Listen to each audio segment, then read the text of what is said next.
Red Stripe flavors. Add a stripe of flavor.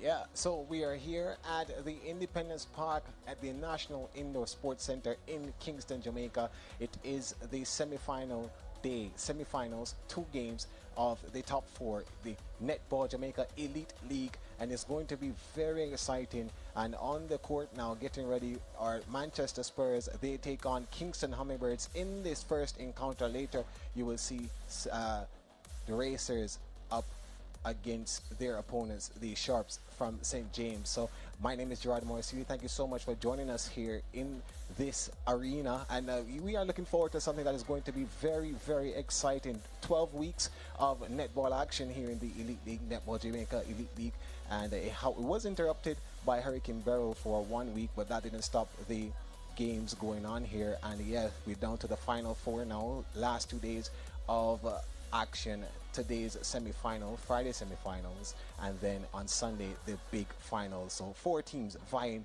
for the final 2 spots to face each other. Will Manchester Spurs, who have the likes of Giselle Allison in their team, Sunshine Girl, she has experience as well in England, and they also have Chantel Slater, one of the top shooters in this tournament so far. She will be on that side. They come up against the Kingston Hummingbirds team that made it into the semi-finals, 4th on the table, and just because they finished 4th doesn't mean that they can't handle the heat that the Spurs will be letting off. So I know that you will be looking forward to see how these games go. And yeah, shortly we'll have a chat now with Christopher Smart, who is one of the event planners for this competition. Christopher, thank you so much for joining me. Just tell me a little bit about this competition and how planning was coming into the 10th edition. Well, you know, this season of all the season, I think we really settled down and put our heads together, you know, put some real planning to this one. One of the first things that we did this season, we changed up the format in terms of how we select each team. And what we did is that we had 2 different segments of selection. We have the final one, which was the lateral draw, but then what we added to it this season was the coach selection in terms of trying to get the teams there more even. You know, so this season is one of the seasons that you'll find that the teams are much closer in terms of ability and the chemistry and the composition of teams. Because even at this point, you have 4 teams going into the semi-finals. You're not sure which 2 is going to come out for the finals. Yeah, and you know, Hurricane Beryl did have some impact on this tournament, but how much of an impact on the logistics point of view did it have on it? Well, you know, and Beryl is such an unfortunate thing, you know, and especially at this time, we like to extend our feelings towards our fellow countrymen in the southern part of the island. But I don't think Beryl affected us so much in terms of in the St. Andrew Kingston area. Yes, it pushed us back a week because, you know, the stadium was unavailable for a week. So we had to redo the fixtures and push it down all the way down to the 21st. Hey, just tell me though about the gameplay. Of course, the best of Jamaica's local netball league. Some of the minor league players even getting a chance, well, no minor league, but intermediate and the major league players, those who are familiar with the netball system here. How happy are you with what the output on the court has been so far for this tournament? To be honest, I'm very happy. And why I say that, yes, we gave a lot of opportunity to persons who wouldn't normally be selected for the Pro League this year. We definitely looked at people coming from the Intermediate A, Intermediate B. Normally we only focus on the A League and the major leagues, you know, and trust me, some of those talents have really come through this season, and every single team that we are seeing here, right? So we expect that even after this competition, there are persons that might be looked at for the national program. So we are very pleased in terms of the personnel that we get to play in the league this season. We also looked at, you know, former national players, you know, current national players, the mix, just to get a balance right across. So I think this season, I think we did a very good job in terms of the personnel that we get to participate in the league. Thank you so much, Christopher. You're most welcome. Yeah, that was Christopher Smart there, one of the organizers of this tournament, part of the planning committee for this league. Now, this one, we are looking forward to Manchester Spurs against Kingston Hummingbirds. The Kingston Hummingbirds team was in the semi-finals last year, and you'll want to see if they can turn around their fortunes this time and make it all the way to the final. The Orchids, St. Anne Orchids, who were in the final last year, and they are not in the semi-finals this time around, so we will have someone new joining the Manchester Spurs if they should win this game in the final. So yeah, we're looking forward to seeing how the defending champions do, that's Manchester Spurs, against the Kingston Hummingbirds. And later on we'll see the Racers against the Sharps. All right, so you don't go anywhere, we'll have all the action for you, and I will join Sean Murdoch in commentary shortly. All right, welcome everyone. It's Friday. It's Friday. It's a good day to be alive. It's the semi-finals day for the Red Stripe Flavors Netball Jamaica Elite League, live here on Sportsmax 2 today. Today's matchup we have two semi-finals on show for today. We have the number 1 team, the Manchester Spurs, are going up against number 4 seed, the Kingston Hummingbirds. And in our game 2 today, the second semi-final, it will be the St. Catherine Racers. They're going up against the St. James Sharps. Team lineup should be coming shortly on screen for you. Again, it's the semi-final day. It's all or nothing for the teams. The final is scheduled for this Sunday. Let's look at the starting lineup for the Manchester Spurs. Goal shooter will be Chantal Slater. At goal attack is Giselle Allison. Wing attack today, it's Zanasha Hines. Wing defense is Taina Rodney. Center, it's Crystal Plummer, Sunshine Girl. At goal defense, it's Zardy Green. And at goalkeeper, it's Shanika Johnson. Shanika Johnson is also the captain of this team. And the coach is Mr. Dalton Hines, while their manager is Maureen Brown. Now let's look at the Kingston Hummingbirds and how they're starting today's game. At goal shooter, it's Simone Gordon. At goal attack, I beg your pardon, it's Christina Sturridge. That's at goal attack. Wing attack is Khadijah Williams, and she's a captain. The center is Teresa Beckford. Wing defense is Shayla Bishop. At goal defense, it's Cornelia Walters, and goalkeeper is veteran Malisha Kelly. The coach of the Kingston Hummingbirds, it's Nadia Hansen and Kerry-Ann Brown. Their manager is Mrs. Roxanne Long. Looking at a nice view of the National Indoor Sports Center, just opposite to the National Arena here in Jamaica. Teams are on court and we're ready to start in a short while. Again, it's semi-final action of the Red Stripe Flavors Netball Jamaica Elite League. We're live today on Sportsmax 2. Thank you for joining us here. Thank you as well to Gerard for that interview with Mr. Christopher Smart, who is a member of the planning committee for the 2024 Red Stripe Flavors Netball Jamaica Elite League.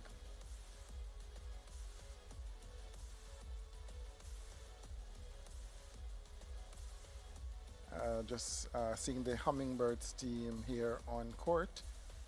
Here comes the Manchester Spurs team. That's Chantal Slater. That's just run through the shot of the screen here.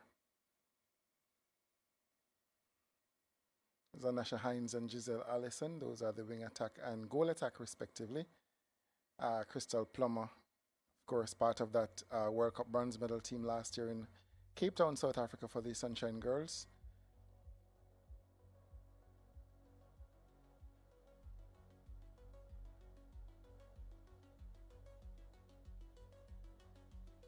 All right, so it's gonna be competitive. Gonna be top class netball, I'm sure, for today. Ladies are indoor today. I'm sure they're happy for that, and so I expect it to be a grueling contest.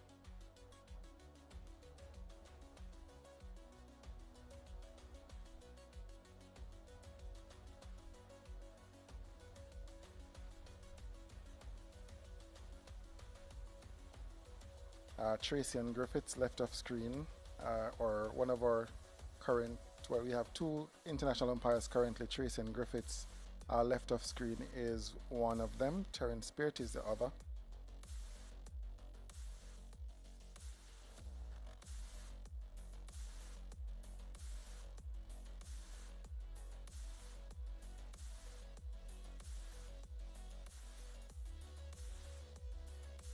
so we're ready now for the first center pass. Center pass is with the Hummingbirds team. Teresa Beckford, our current Sunshine Girl squad member, in possession of the ball.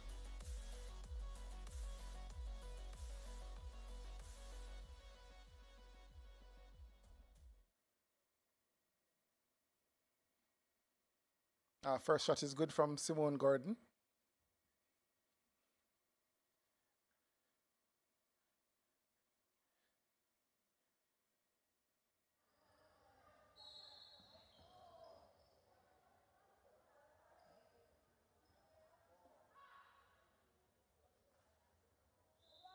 Easy pass over to Slater. Contact call on Kelly, and so it's an easy shot here for Slater. It's 1-all early in the game. Let's see what defensive structure will come through here now for the Spurs team. Very good defensive team are the Manchester Spurs team. They have Crystal Plummer at center, and of course Shanika Johnson, who is having a great season, also had a brilliant season last year as well.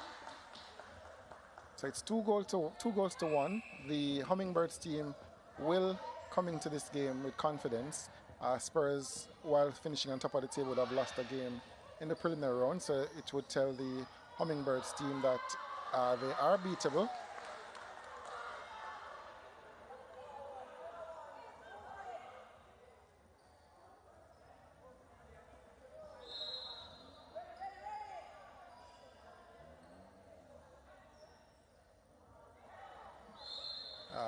Contact call. Allison should have just stood her ground on that one. She stepped in the defend, and of course Malasha Kelly long limbs, and so the hands over pressure forced a missed shot from Allison. I'm surprised she took this step because Allison is one of those rangy shooters that we have here in Jamaica, so she's able to go to post from anywhere in that shooting circle, and if it is the fast 5 game or when we get to the power play period, you'll see that she'll even take it from the 3-point zone. So I'm surprised she stepped in on that one just now.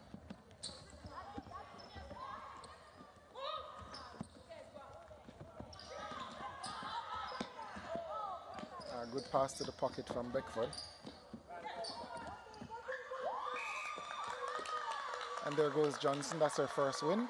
Expect to see many more of those wins from Shanika Johnson, captain and goalkeeper for this Manchester Spurs team. Really solid in defense for her team.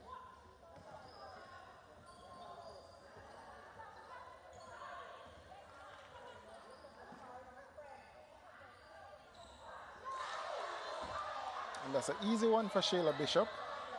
Was in a good position and she got the intercept.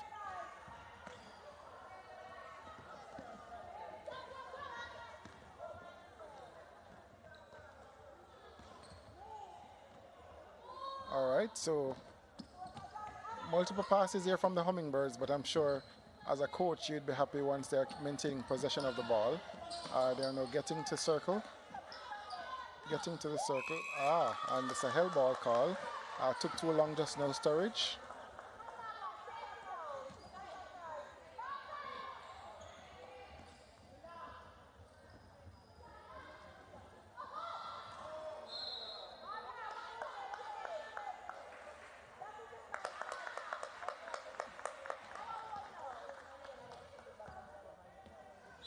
So the Spurs now with a chance to level things.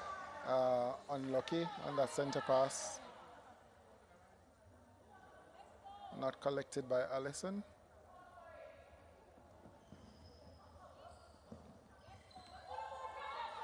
And so already you're seeing very good defensive pressure from the Spurs team, not allowing the Hummingbirds to transition through court easily. And there goes the error.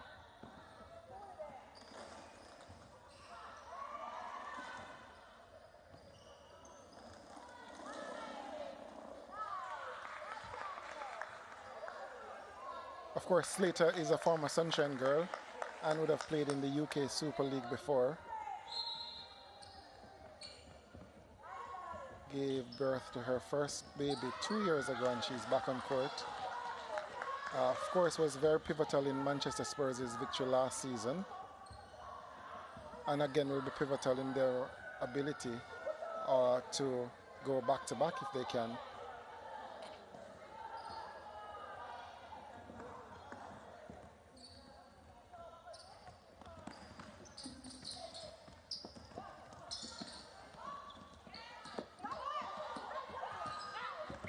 There goes Johnson again. Bad hands from Gordon. I thought the pass was placed properly. She just needed strong hands on the take, loose catch, and of course, ball back to the Spurs. And they are now at 4. So the Hummingbirds had 2 opportunities just now that they lost and could have been up by 2 goals had they scored those goals, had they made use of the opportunity.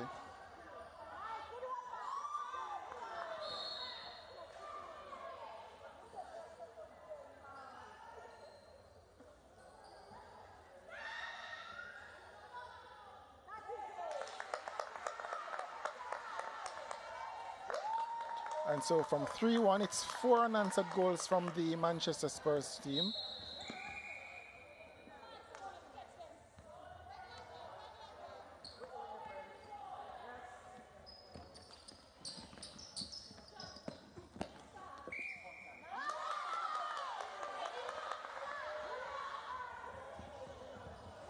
And the Spurs come through court. Well done from the center here for the Hummingbirds team. That's Teresa Beckford. She's the vice captain.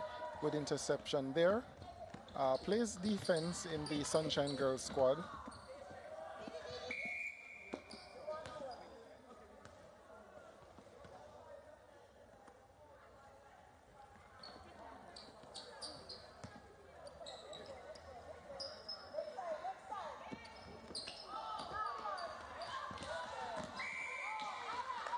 And Zodi Green coming up with the rebound.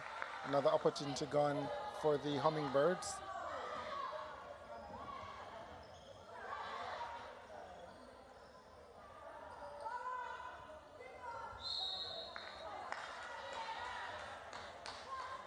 All right, so offensive contacts from both teams in the shooting circle.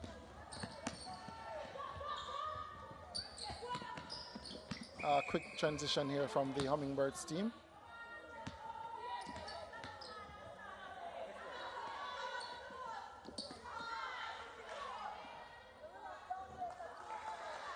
And so it's now 5-4. Simone Gordon finishing off that one for the Hummingbirds team.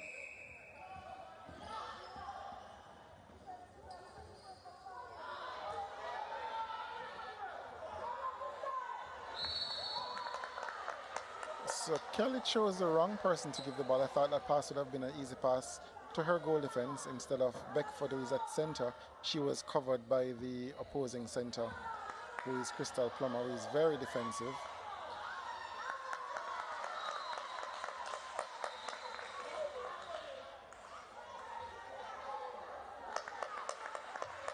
And so it's now 6-4 to the Spurs team. Center pass coming up for the Hummingbirds. Well saved by Khadijah Williams. Of course, Williams also a part of that bronze medal World Cup team last year and silver in 2022 at the Commonwealth Games.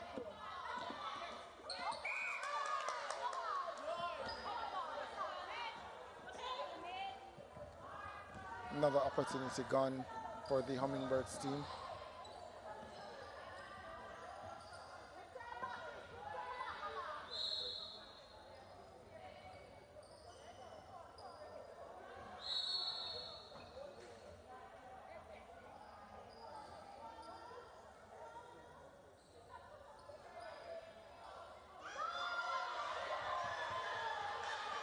And so Malaysia Kelly reading that one. Of course, there was no connection between the two shooters, and Kelly was, and that's a good passing from Williams. Should be an easy goal here for the Hummingbirds. Yes, it is. And so it's now 6-5. It's a good read on that play from Malaysia Kelly, the goalkeeper for the Hummingbirds team, reading that one beautifully.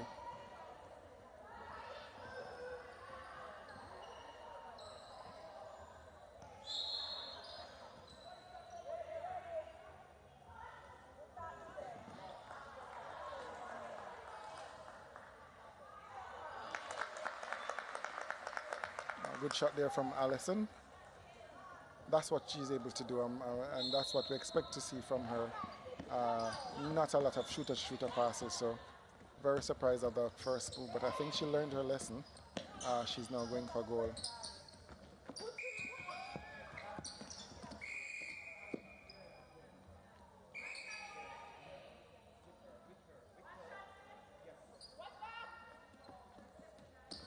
And that's finished by the Hummingbird, Simone Gordon.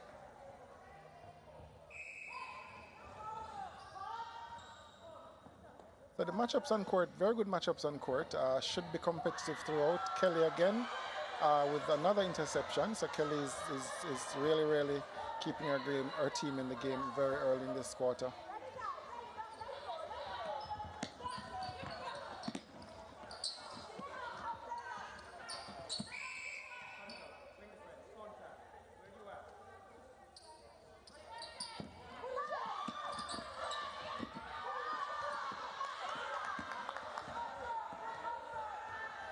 And so the defensive presence from the Spurs team just now was very good. Of course, they are now in possession of the ball coming through court. And that's Anasha Hines, also a national rugby player for Jamaica.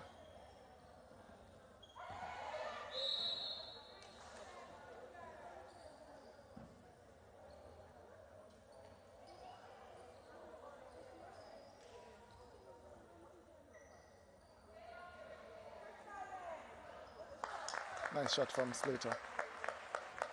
And so we're looking towards the power play period. For viewers who are not sure what that is, it's the last 3 minutes of each quarter. The teams are able to score from 3 different zones. So it's the 1 point zone, the 2 points, and 3 points. 3 points would be just outside the shooting circle. 2 points is just where the goal attack made that pass from just now, and 1 is anywhere inside that smaller semicircle. Good ball over to Plummer.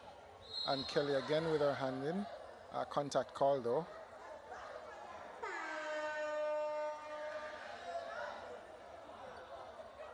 And that sound signals the start of the power play. And right off the gun is Giselle Allison's first 2-point shot for the game.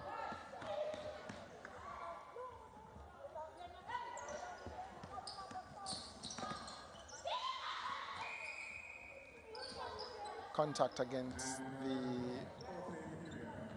center for the Racers team, against the Hummingbirds, sorry, the Spurs.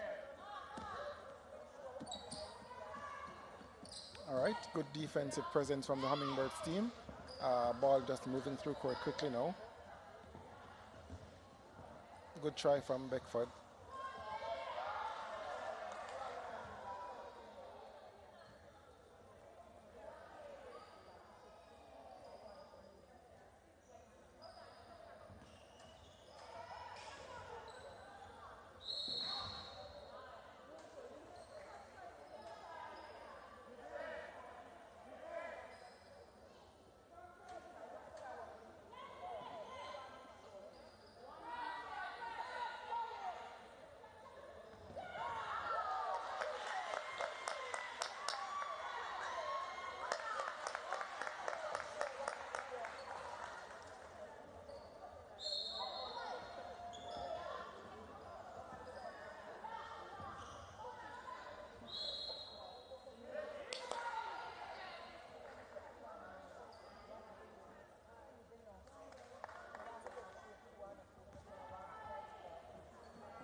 All right, so it's going to be should be a 2-point effort here from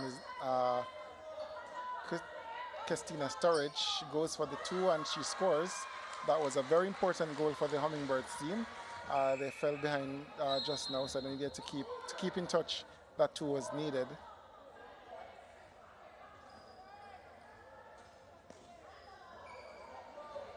Another 2-point effort here from Allison. That's her sweet spot.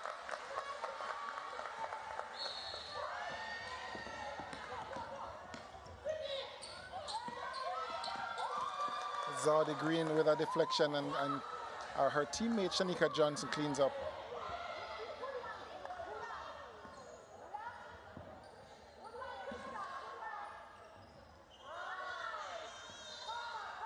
Not sure the Spurs are aware of the time.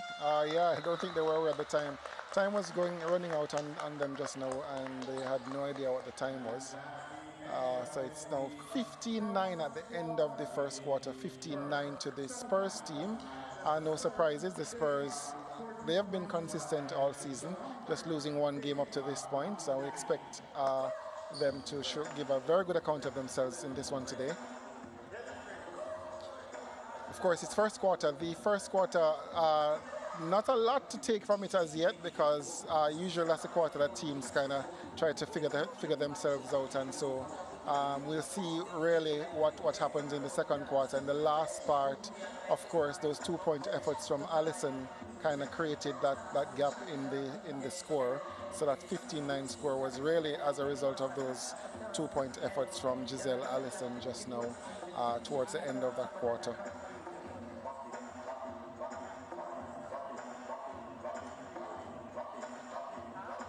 Of course, shout out to Shanice Beckford, who is watching over there in Australia. Sunshine Girl, she was part of the Spurs team that won last year. That's Coach Kerry Brown from the Hummingbirds team, animated as usual.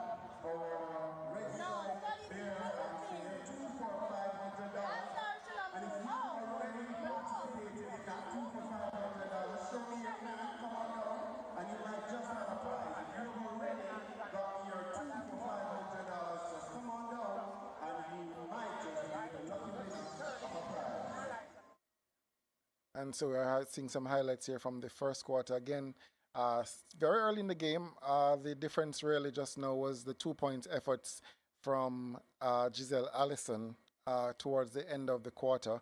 But before that, the teams were pretty much goal for the most part. The difference, as I said, is just the 2-point efforts from Allison. So it's really about what will happen in the second quarter. The teams would have gotten a feel of the game in that first quarter, and we're expecting some difference in the second quarter. Defensively, there were some clean intercepts from some of the ladies. Both teams, actually. Kelly had a hand in everything at the very start. Of course, that's Johnson, who also is very defensive. And so that's good from a fan standpoint to see the teams being very defensive early. All right, we're going to take a quick break here from the National Indoor Sports Center, and we'll come right back with more action.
Just around the stadium area, you're seeing the New Kingston high buildings in that shot.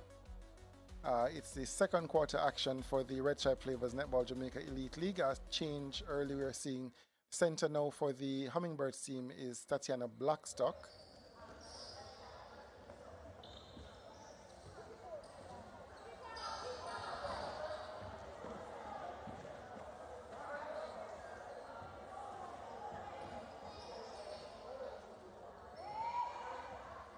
All All right, so twinkle toes there from Simone Gordon, and a good shot from Christina Sturridge to start. Umpire completely missed Crystal Plummer's offside just now.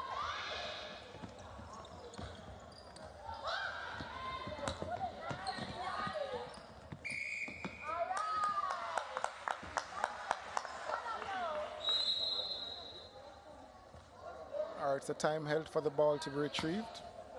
Ball is back on court, and the whistle should come again. Easy ball over from Allison to Slater.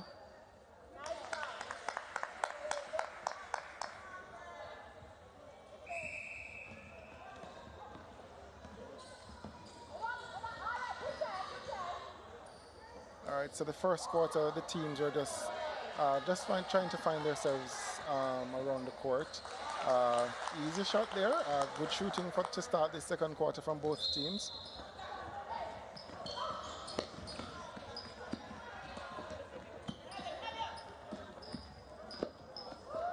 So Beckford is now back at goal defense.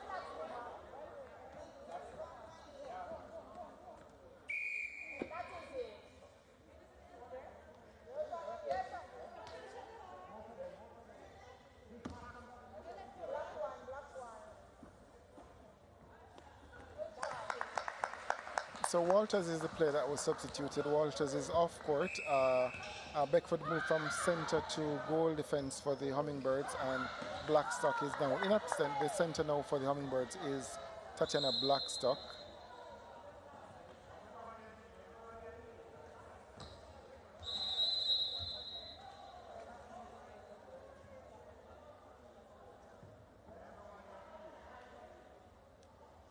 This is an important passage now coming up for the Hummingbirds team. They need to remain in contact with the Spurs team because Allison is the more efficient of the long-range shooters for both teams. And so they'll want to be in close proximity.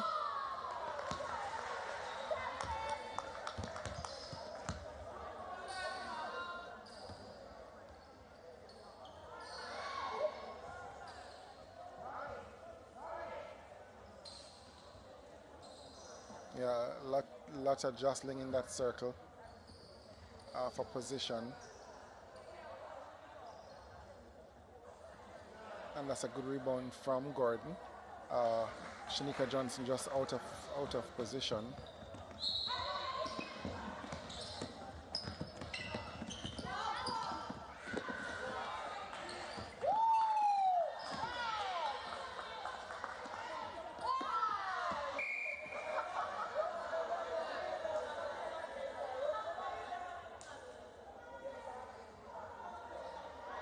You can see the Racers team just in the back of the shot there. They are waiting for game 2. They are in game 2 of the semifinals. They are playing against the St. James Sharps.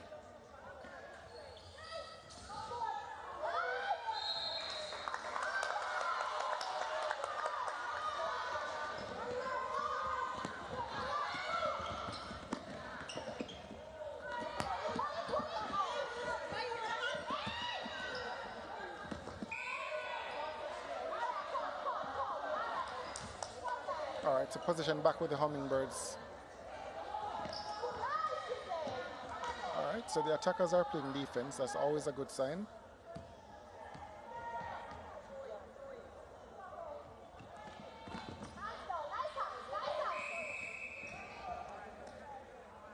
Obstruction again, Chantal Slater.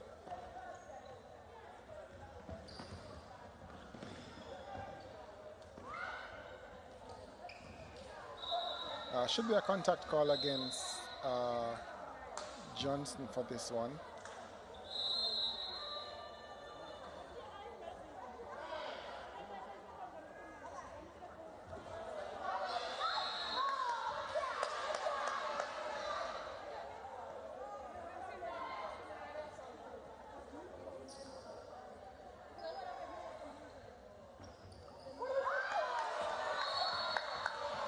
Crystal Plummer is offside again.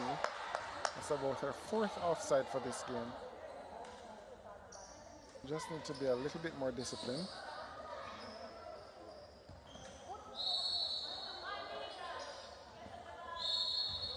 contact call should come here against Johnson.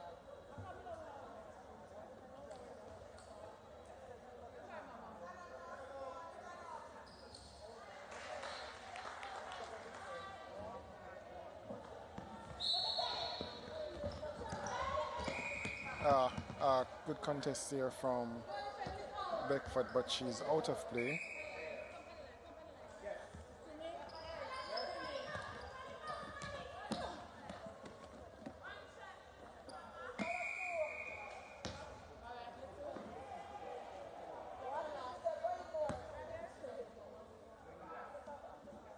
So for the first quarter, the Spurs went 12 from 12.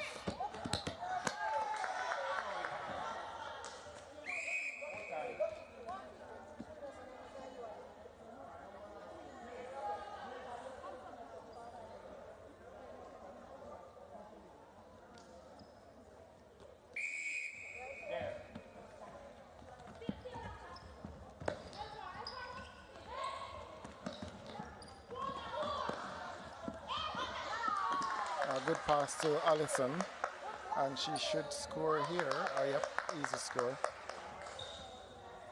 So it's 19-13, so some of the intensity from the first quarter is gone in terms of the execution of the different skills.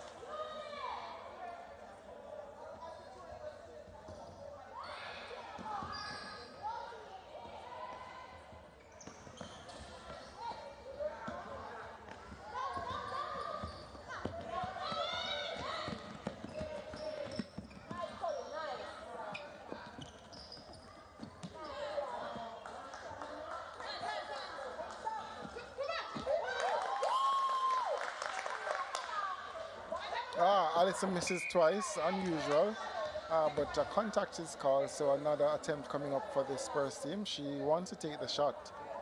Slater was about to help her, but she wants to get her eye in, so she takes the shot. Long whistle, seems to be a timeout coming up here.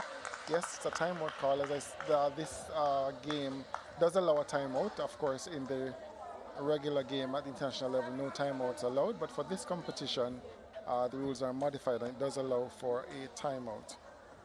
And it's a technical timeout by Kingston Hummingbird. A technical timeout by Kingston Hummingbird.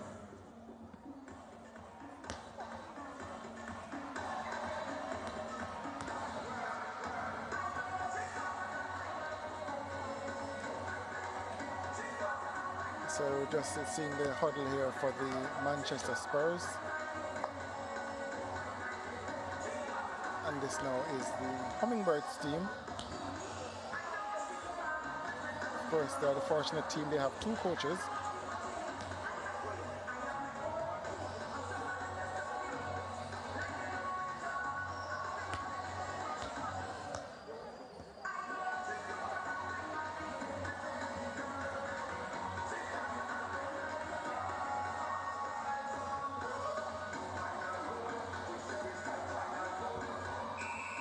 Of course, Caribbean people, so Caribbean music will get them dancing. Soca music being played in the background.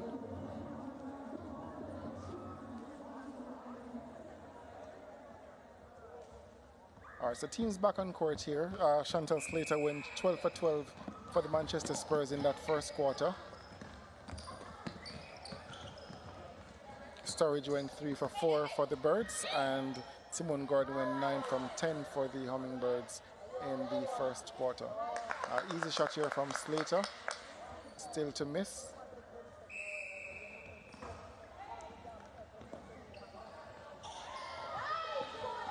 Good hands over pressure from Zanasha Hines. Held ball call against the Hummingbirds team. So not so good coming out of the timeout for the Hummingbirds team. There's a change in the wing defense. Cornelia Walters is back on at wing defense. So it means Bishop went to the bench for the Hummingbirds team.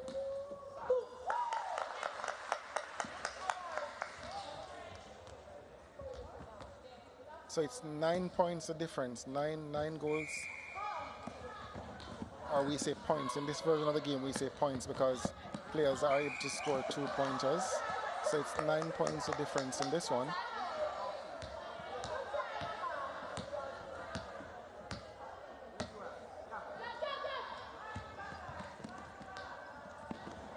And so the Spurs team are trying to keep the Hummingbirds high. The attackers are putting hands over, which is causing some trouble. They're still in backcourt. Now in the front court are the Hummingbirds. Another contact call, offensive contact. Quite a number of offensive contacts here. Easy win back for Malaysia Kelly, so the Hummingbirds are back in possession.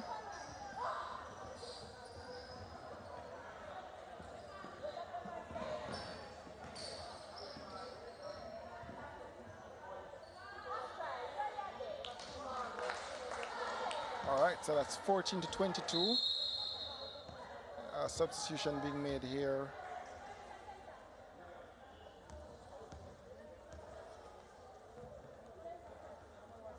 All right, so Beckford goes back to center. Walters is going back to goal defense, and Bishop at wing defense. So they're back with the starting 7, the Hummingbirds.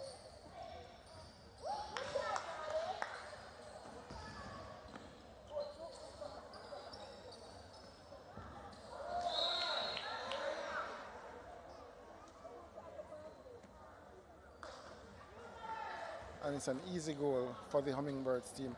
So what just happened is that there was a mismatch where the goal defense Zardy Green was actually on the goal shooter Simone Gordon.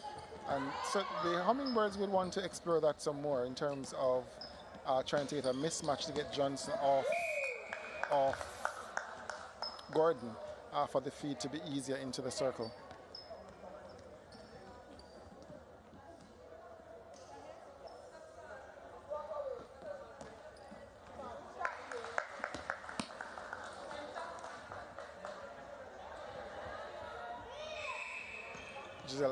Giselle Allison asking her team to play defense.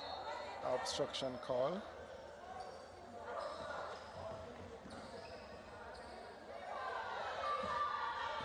Unsure of which leg to move, but well done. So that was good from Sturridge. She swept the front.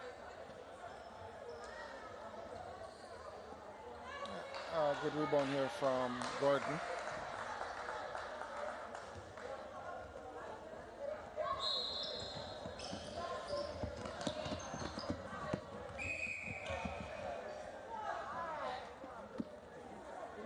So Gordon currently 12 goals from 14 attempts.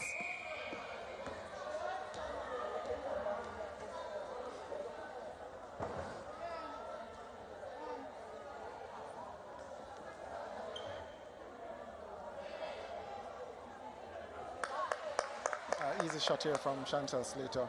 Center pass coming up for the Hummingbirds team. Just need to score, just need to keep scoring to keep in touch.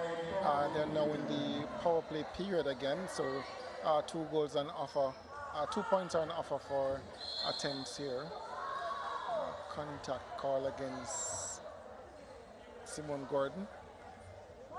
Look out for Giselle Allison in this power play period. She loves the money shots. Of course, she had a fantastic time at Fast 5 last year for the Jamaica.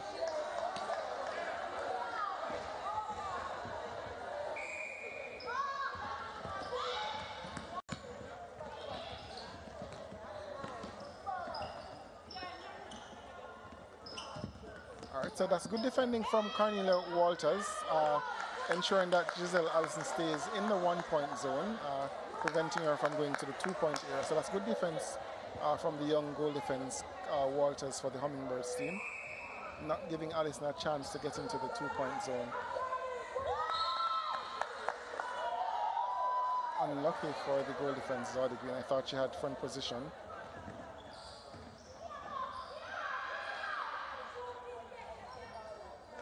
And that was Sturridge scores, so it's 17 to 26. Just over a minute to play in this encounter.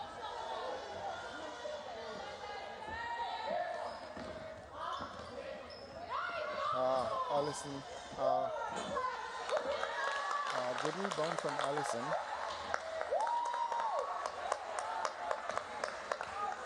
So it's 27-17, 10 points different.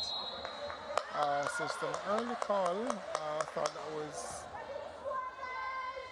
unfortunate for the wing attack. I thought her timing was spot on in terms of when she entered the third.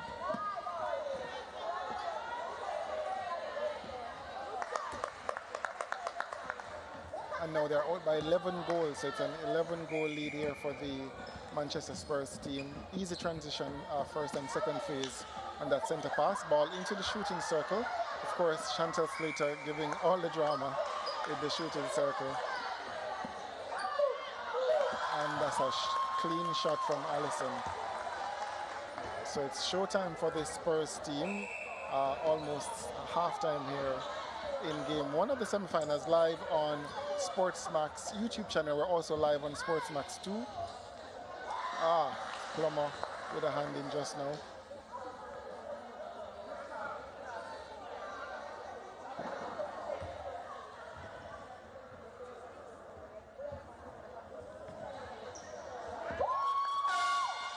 Crystal Plummer, great defensive work there. At the end of the half, the work time, they are beaten by the buzzer just now.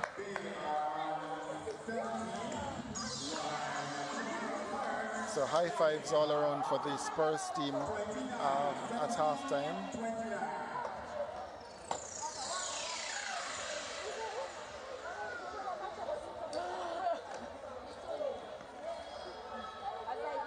So it's a halftime here, game one of the semi-final action. The score is 29 to the Manchester Spurs and 17 to the Kingston Hummingbirds. Of course, the second quarter was a bit frenetic from both teams. Still saw some defensive pressure being applied, but a lot of turnovers. So it got a little messy in the second quarter. We assumed the teams would have used the first quarter to kind of test the waters, and then in quarter two we thought would have gotten a little bit more discipline. Nonetheless, still exciting. Some great shots from Giselle Allison. Of course, the fans are absolutely in awe for the 2-point efforts. Looking back at highlights of that first quarter, as I said, the Manchester Spurs team very defensive. Crystal Plummer very defensive. Shanika Johnson spoiling the party all the time. What works for the Hummingbirds is when they get the mismatch to get Zardy Green on to Simone Gordon, but that doesn't happen a lot, and as a result they are trailing by over 10 goals. So they need to work to get that play to get that mismatch with Zardy Green onto Simone Gordon. Johnson, while not on the same height as Gordon, is very aerial, so she contests very well. You can see that just now in that highlight reel. She's right there, even though she's a bit shorter. And so the mismatch is what the Hummingbirds should try to play for in the second half. Otherwise, it's good night and a win for the Spurs.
Moments away from the second half of this semi-final encounter between Manchester Spurs and the Kingston Hummingbirds. It's a really good competition here so far in this semi-final one, but we're at the halftime break now, so let's take a look now. Two players being featured in the Netball Jamaica Elite League. We start with Zodi Green from Manchester Spurs, and then we take a look at Theresa Beckford from Kingston Hummingbirds.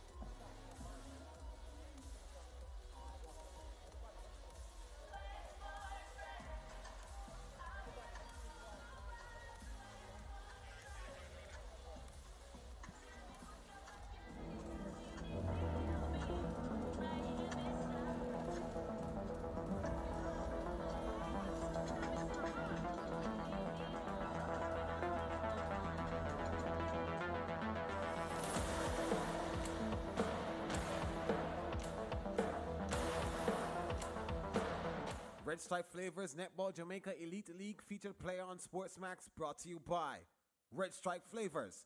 Add a stripe of flavor. Red Stripe Flavors Netball Jamaica Elite League featured player on Sportsmax, brought to you by Red Stripe Flavors. Add a stripe of flavor.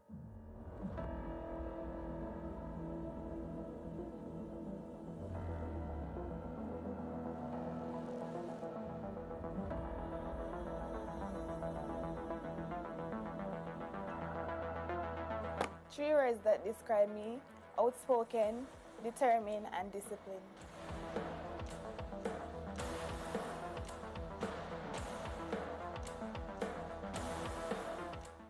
Red Stripe Flavors Netball Jamaica Elite League featured player on Sportsmax, brought to you by Red Stripe Flavors. Add a stripe.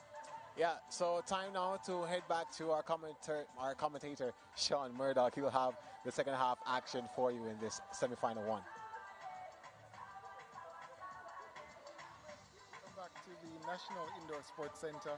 Of course, we're in the first semi-finals for the Red Stripe Flavors Netball Jamaica Elite League. We're live on CeenTV's YouTube channel, also live on Sportsmax YouTube channel, as well as Sportsmax 2 today. So we're live action. Of course, we are here at the halftime break for the first encounter in the semi-final action. Of course, the table toppers, the Manchester Spurs, comfortable with this score lead here. Seems to have been an adjustment to the score. It's now saying 17-30, so it's a 13 points lead for the Manchester Spurs team. Of course, they're just coming out of their halftime team talk and rest and recovery, and so they're just getting their legs warm again and having fun as well. Comfortably leading Manchester Spurs 30 to the Kingston Hummingbirds 17. Of course, a solid performance so far from their captain Shanika Johnson, the goalkeeper for the Spurs team. Defensively, Crystal Plum also getting her hand in the mix defensively. Some offside calls though that she could tidy up on, and just to be a little bit more disciplined around the shooting circle going forward. But still a commanding lead for the Manchester Spurs.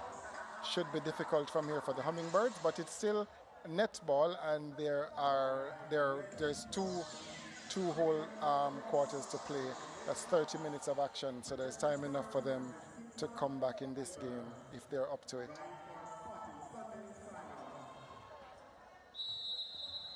Center pass to start the second quarter to the Spurs team. Of course, I did a shout out to Shanice Beckford, Sunshine Girl, who is watching live down in Australia. Also, Shamira Sterling Humphrey is watching as well. She's down in Australia. And of course, the Jamaica Suns, the male netball team, their captain Kurt Dale is also in Australia on vacation, and he's also tuned in. So we have some viewers in Australia. Shout out to all our viewers around the world watching our semi-final today. It's the Kingston Hummingbirds versus the Manchester Spurs. Of course, the Spurs are the defending champions. Last year they would have had access to Shanice Beckford as part of their team, who is now playing professionally in Australia. And she too is in action, semi-final action tomorrow in the Suncorp Super League. Easy shot here from Simone Gordon. And so it's now 30-18. So it's 30-18. 31 is the score, my apology. Ball over there, good interruption from Teresa Beckford. Just a short feature on Teresa Beckford, and so she's in the mix already. Her favorite player, of course, is Latanya Wilson, who was just last night voted the Netball Scoops MVP for the Suncorp Super League. And the feature before was Zardy Green, and her favorite player is Shamira Sterling Humphrey, who was also second in that MVP race from the Netball Scoop. Cornelia Walters is on a goal defense now for the Hummingbirds team. Seeing that Odisha Johnson is in at goal attack for the Hummingbirds, so changing the goal attack. Good shot there. Jamila Tuller is on at wing attack as well. So changes are plenty for the Hummingbirds team. They're trying to find their way back in this game. Jamila Tuller on at wing attack. Khadija Williams on the bench now. Turnover coming up, and that was Johnson, of course. Very good all season defensively is Shanika Johnson.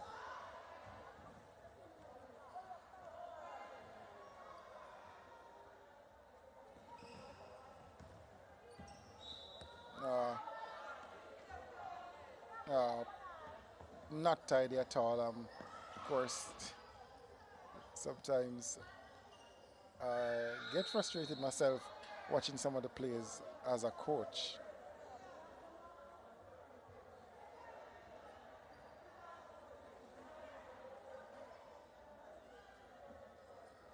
Easy ball, of course, if we're in the power play period, no doubt Giselle Allison would have gone to post on that one instead of that pass off. She loves the long range effort. Center pass coming up for the Manchester Spurs team. Crystal Plummer. Easy pass into Slater. This should be a goal. It isn't, and good rebound from Malaisha Kelly, of course. Malaisha is a veteran of the game.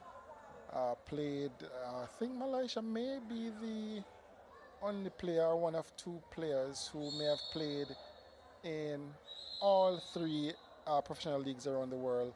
She played in England, she played in New Zealand, she also played in Australia. I think a Trinidadian did that as well, Khalifa McCullen. She would have played in England, New Zealand, and Australia.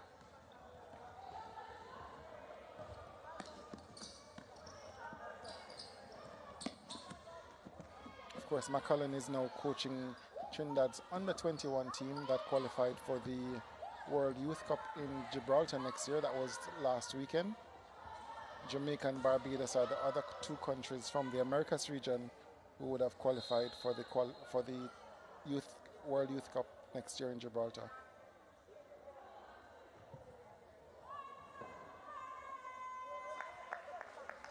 And so it seems as though we've lost the sting from this game. Players seem fatigued. That's an early entry from the goal attack from the Hummingbirds team. Odisha Johnson, currently a squad member for the Sunshine Girls in training. That's a long lead from Tullard. Needed just to change direction on that one, just to get rid of the defender. Good positioning from Simone. She turned fully around from where she was facing the defender, and at the time the ball was placed, she caught the ball in the opposite direction, so that was good. Good hands over pressure just now from Bishop, the wing defense for the Hummingbirds team.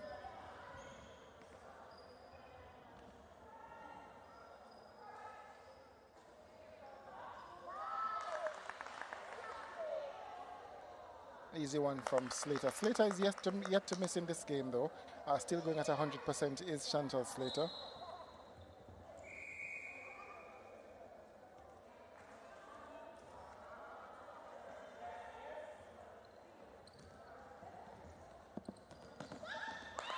That was such an obvious pass. Plummer was right there. Good deflection from Plummer. Very defensive is Crystal Plummer.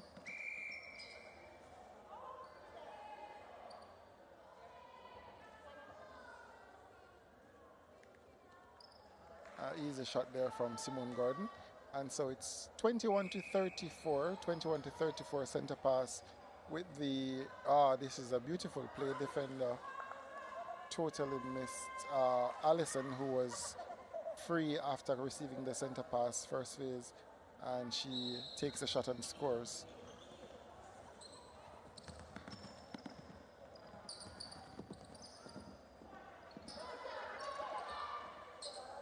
She's also a long-range shooter, is Odisha Johnson. So if she's on during the power play period, expect to see some of those long-range efforts from Odisha Johnson.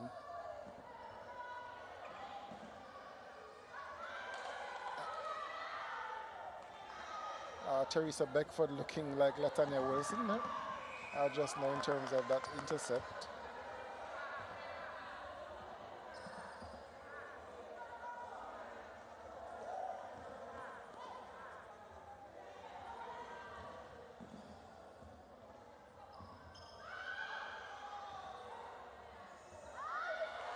So unfortunate for Malaysia Kelly. I thought that was an easy one for her. She never gathered the ball early and it allowed Zanasha Hines to come away with possession.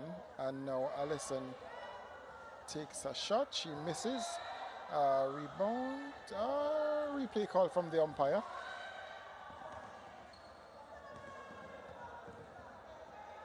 Hummingbirds coming through court quickly. Just a reset here. Nothing off a forward. Good C cut from Johnson. Good fake pass as well. So a bit of creativity from Odisha Johnson at goal attack. This should be an easy one for her as well. Unfortunately, she misses.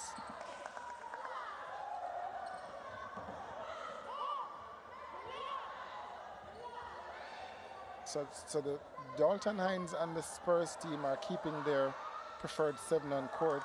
Yet to make a change are the Spurs team. And they're now 36 to 22.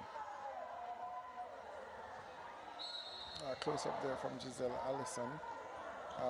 Sneaky pass from Slater.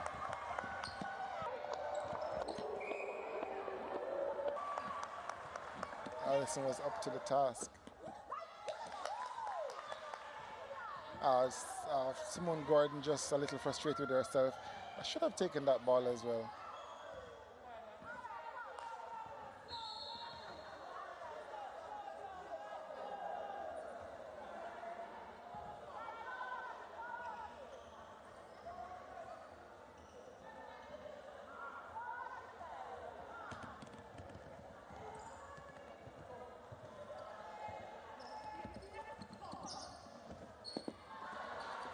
Easy entry from Johnson and she scores. So it's 23 to 36. So I have to go back. We're just looking again at Johnson's shot on goal just now. Allison in a sweet spot and she scores. Yeah, so the sting seems to have left the players, both teams, looking a little down on energy. Good effort from Plummer.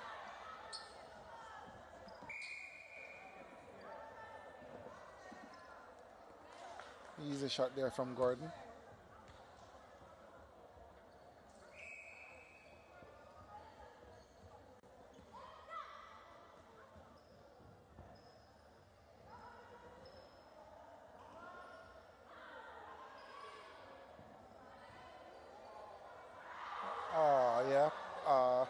Intention was good. Seems to be an injury here to Walters, the goal defense for the Hummingbirds team.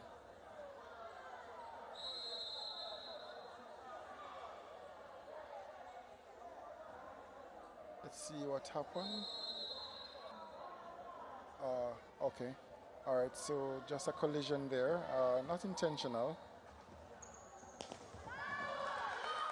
Zardy Green with a deflection there. And so Spurs back in possession.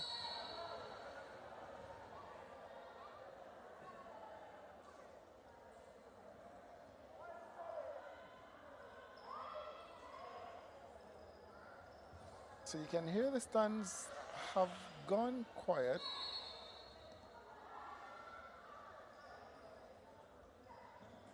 But we're just outside the power play period, and you could expect some of those shots from Allison. And of course, the crowd will come alive again once that period comes. So just under 4 minutes, of course, the sound will go at 3 minutes when 3 minutes are left in the quarter. It's a power play period again, 1, 2, and 3 points on offer during that period.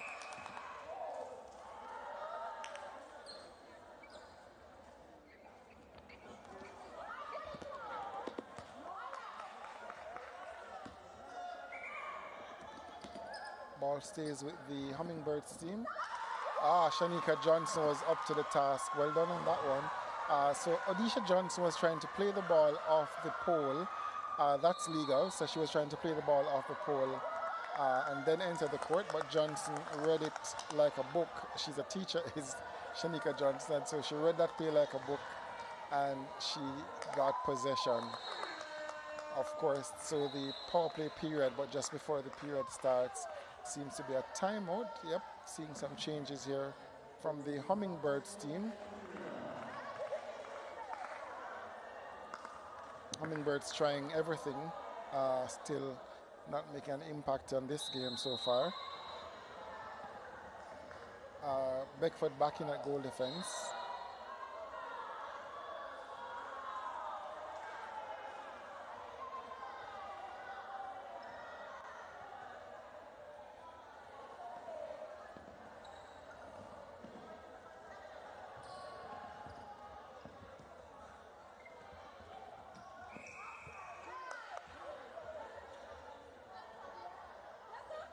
All right, so the score is 39-24. Let's look at the penalty count so far. 12 penalties against the Spurs and 24 against the Birds. That gives a sign of where the game is. 24 penalties to 12. They've doubled the penalties, have the Birds over the Spurs team. And so you want your players to be being play. You need to be contesting. And to be contesting, you should be in play. That adds pressure, builds pressure. If you're not in play, then there's absolutely no pressure on your opponent. And so the Hummingbirds team would need to do better on the penalties. Coming through court, nice intercept from Zardy Green just now.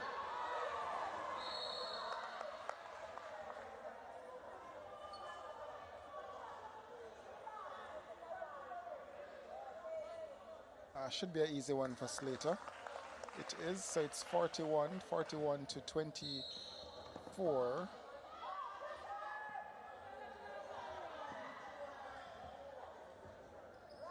Allison will go for this one for sure. And there you have it. So it's a 2-point effort, 2 points there for Allison just now. Of course, that's her sweet spot. Here goes a 3-point effort from Odisha Johnson. Unlucky in and out, but rebound from Simone Gordon. So that's the first 3-point attempt. Was unsuccessful, but was a good attempt. Rebound from Simone Gordon. Misses, but again, she follows up and scores.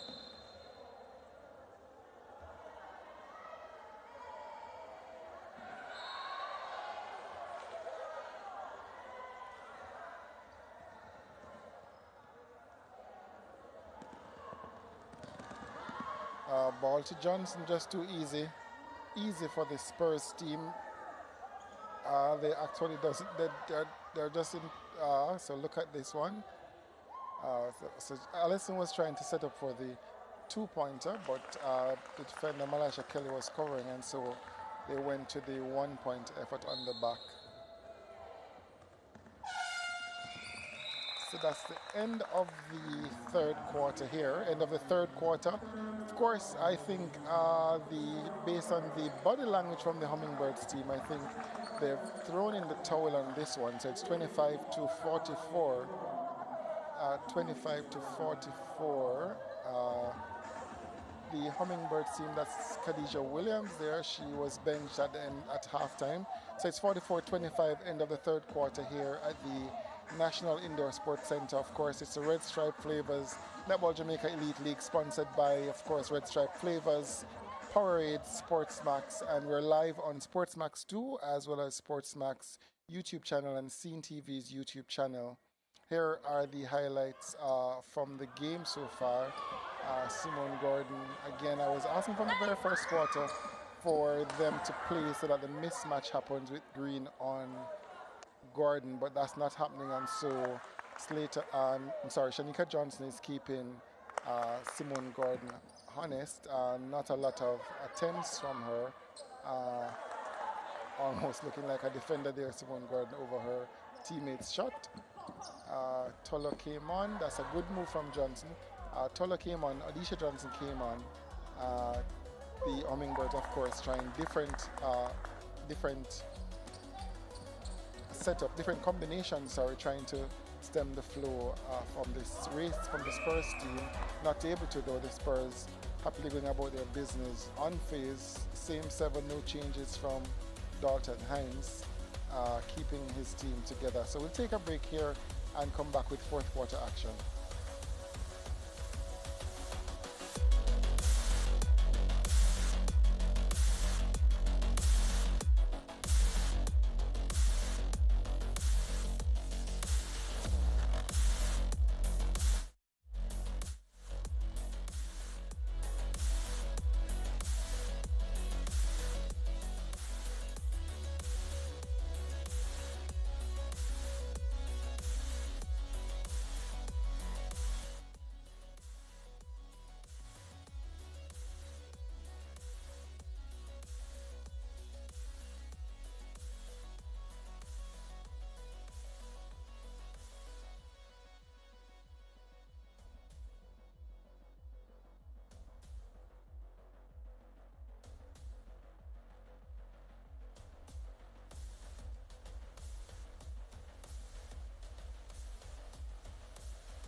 So welcome back to the National Indoor Sports Center. It's the Manchester Spurs versus the Kingston Hummingbird. It's the start of the fourth quarter coming up here.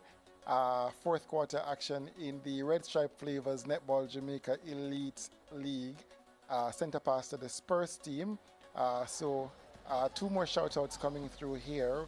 Jody and Ward in Australia is also watching the game live, as well as our one and only coach, former Sunshine Girls coach now, and easily the most successful Sunshine Girls coach, Connie Francis, of course winning silver medal at the Commonwealth Games and a bronze at the World Cup last year. Welcome to the coverage, Connie Francis. So a change here for the... Okay, so Dalton Hines making a few changes here.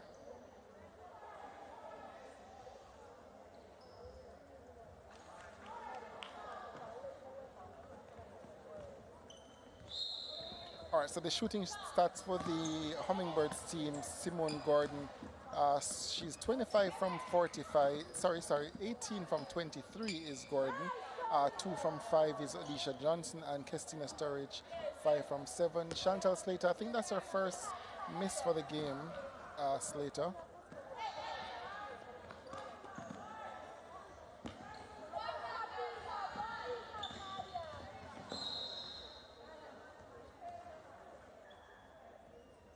Blackstock here center. Khadija Williams is back on court at wing attack. Odisha Johnson should be an easy shot here. Very good on that one. Says last quarter action is now or never for the Hummingbirds team. Of course, this is a 19 goal lead for the Spurs team. Spurs, of course, the defending champions, and would have gone through the season just losing one game. Tweak of an ankle there for Simone Gordon, the goal shooter for the Hummingbirds team.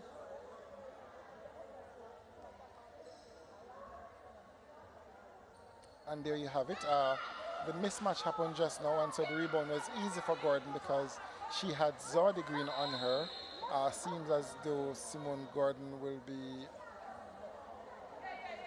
she's staying on. Seems she's staying on. Will there be a change?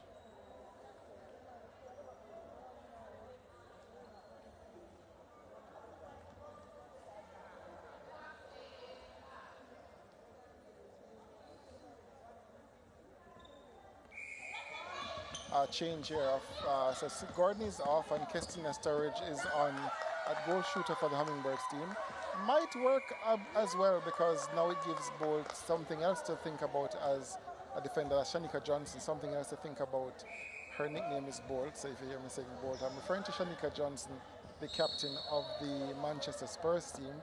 So now her challenge now is two shooters who are moving. So she plays well on the post. Of course, she's able to get the balls from shooters moving as well because she does play goal defense at times. But a change for the Hummingbirds should be good in terms of having her readjust her marking.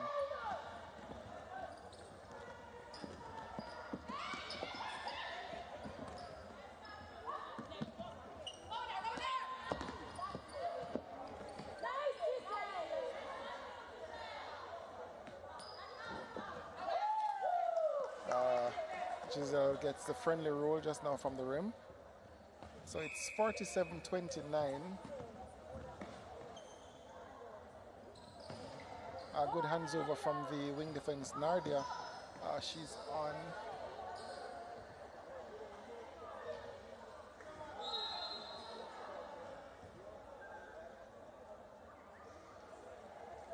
Alright, so that's interesting because Shanika Johnson now being penalized twice already since this change was made. More changes coming from the Hummingbirds team.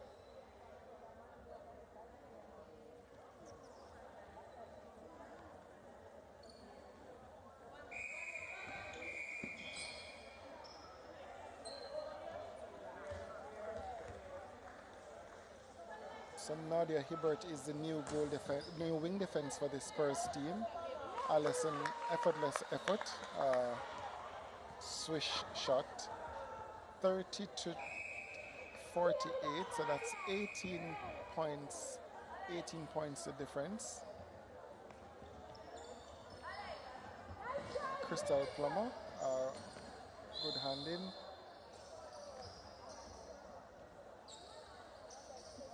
You can see the Racers team in the back of shot just now are going to do their warm-ups. They're on court for the second semi-final in a short while, of course. It's the Red Stripe Flavors Netball Jamaica Elite League, sponsored by Red Stripe Flavors, Powerade, and Sportsmax. We're live on Sportsmax 2. We're also live on the YouTube channels for Sportsmax and CeenTV.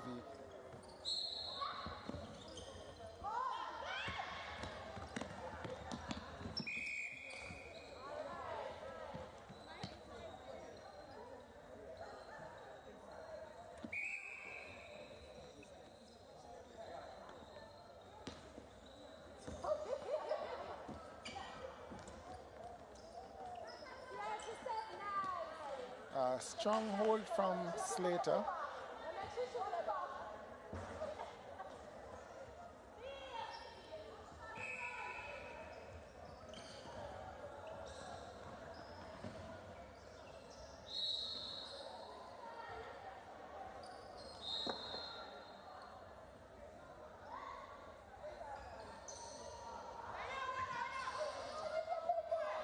So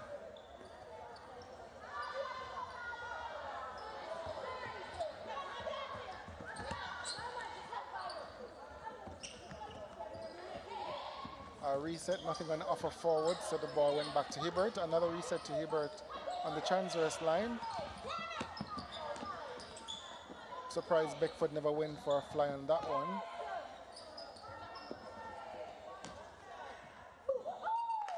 An easy shot from Giselle Allison.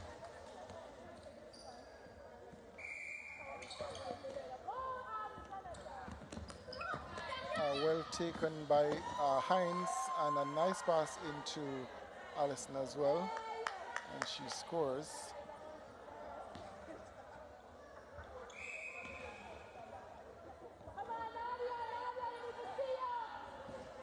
All right, so that was a good move from Sturridge. That move got rid of Johnson, so of course the change is working for the Hummingbirds team, though it's a forced change. It's working because Shanika Johnson's effect is not as strong as before when she was playing the holding shooter.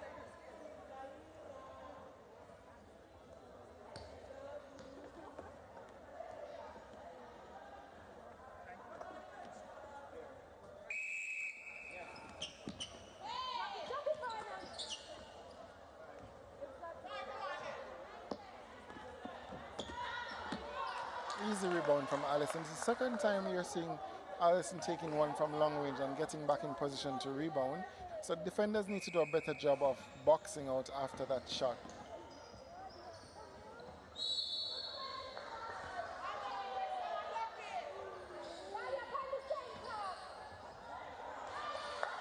Hibbert with an easy pickup there.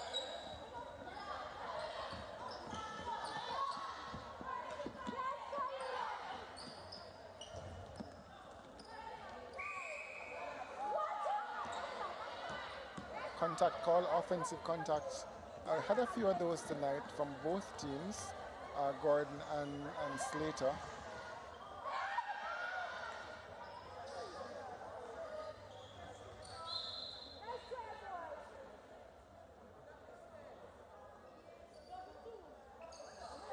Easy shot from Sturridge. And so it's 52 to 33, 52 to 33. Just under 7 minutes to play in this first semifinals of the Red Stripe Flavors Netball Jamaica Elite League. Zanasha Hines with possession wing attack. So one change from the Spurs team all game. Wing defense, Nadia Hibbert is the only change. So Dalton Hines sticking to his starting seven. Only made a change in this last quarter with a change to the wing defense.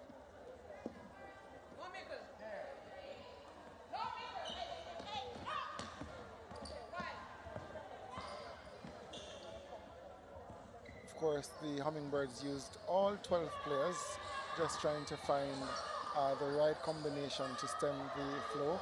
And you see the defensive work now for the Spurs team is harder. They are now being whistled more often because of the moving shooters. So more whistles against the Spurs this quarter for penalties. So as I said, that was a forced change from the injury from Simone Gordon, but of course the change paying dividends for the Hummingbirds team.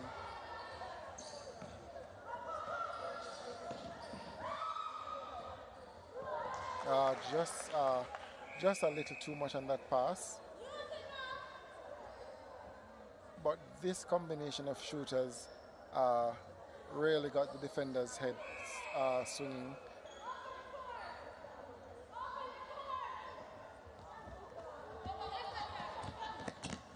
Good change from Zanasha Hines.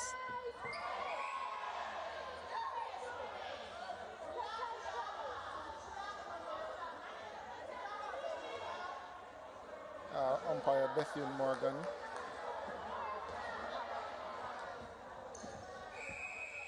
It's 20 goals difference, 54-34.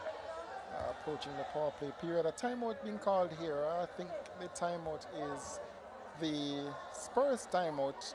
Yep, looks like the Spurs timeout. Let's see if Dalton Hines will be making any additional changes.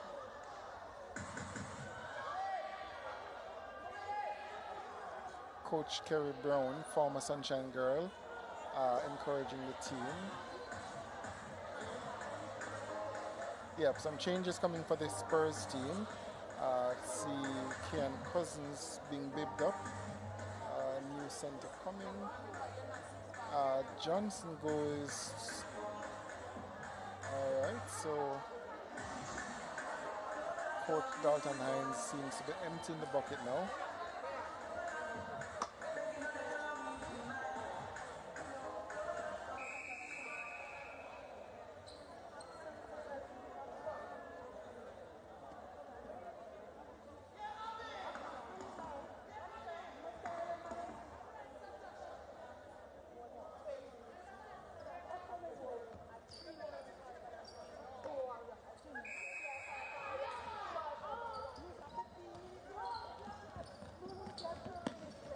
So Kian Cousins is in that goal attack. Giselle Allison moves back to goal shooter. No doubt you'll be seeing some two-point efforts from her in that last power play period, and that's why Coach Hines probably kept her or left her on court.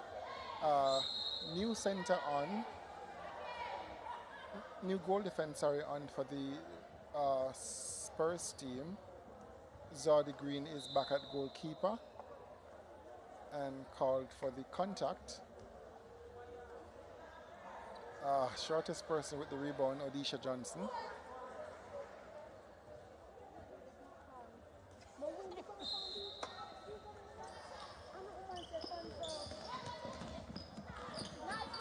Nice swing ball from Kian Cousins, tripping over her teammate's foot. Kelly with the rebound.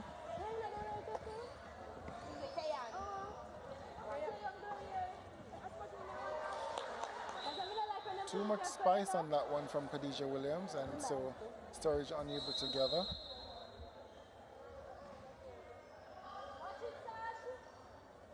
Ebert coming through. Teresa Beckford with a nice intercept, and it's not finished off by the goal shooter, so disappointing.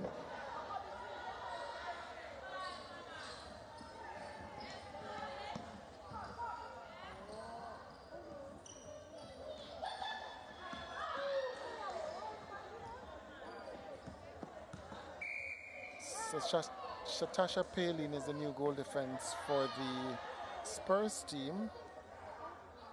Netball fans call her Abby, and the center is now Sasha Dixon for the Spurs team. So that's the sound of the power play period, and you're seeing Sturridge lining up for the three-pointer to start. Rebound here from Odisha Johnson. Sturridge should go in the two. Yep, Odisha Johnson is going to go for the two. Oh, she's going for three. Well done, Johnson. Let's see if it scores. Johnson made 2 attempts at the three-pointer so far. Both looks good leaving the arm, but just not going through at all.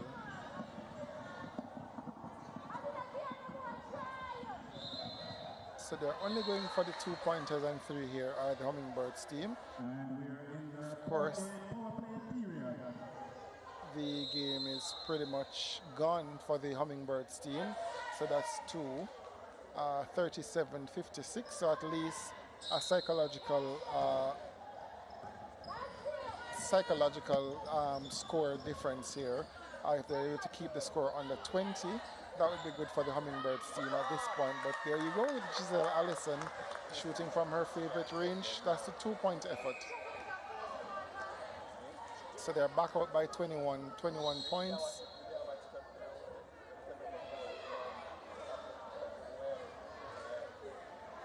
Good pass over from Williams.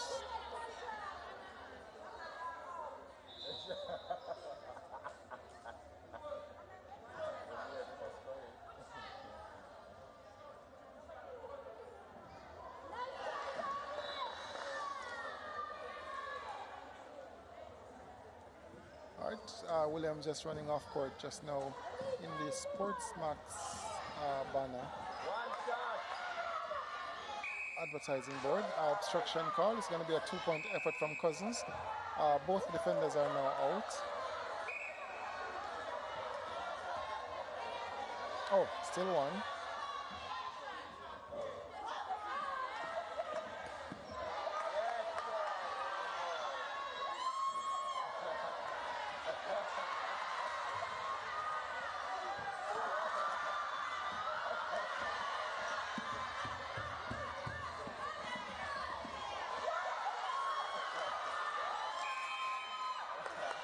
So this is about the 5th attempt from Cousins. So that's about 5 attempts from 2 and none successful.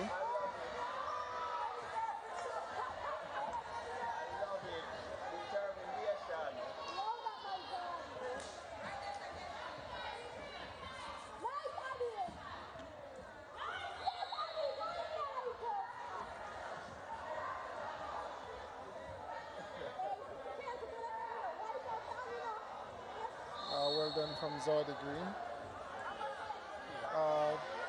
That's just the end of the game.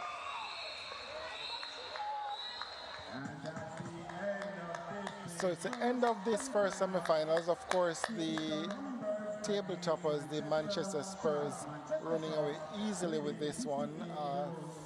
Booked their place in the finals. Of course, they are the defending champions. So they will have a second bite of the cherry. They could go back to back. The scores are 37 to the Hummingbirds and 58 to the Manchester Spurs. We'll have some interviews to come with Gerard. Good job from the Spurs team. They were disciplined for the most part, especially on defense. And the result is evident in the game in terms of how the game ended.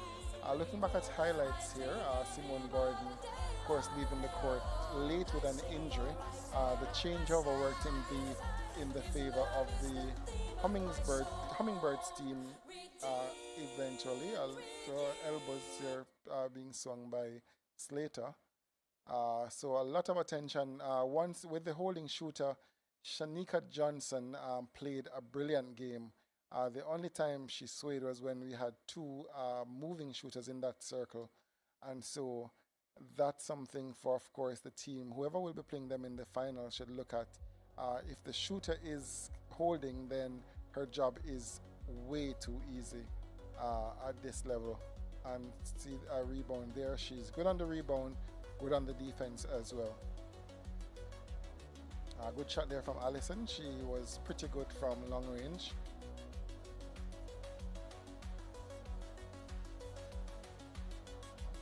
So very early, I thought very early the Hummingbirds kind of stepped off the gas, and of course, once they did that, the score kept going away and away and away.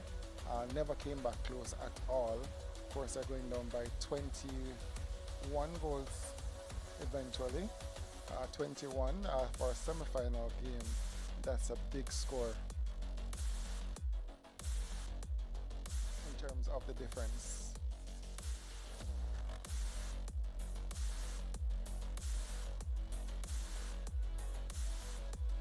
I thought Zanasha Hines, the wing attack for the Spurs team, was pretty solid.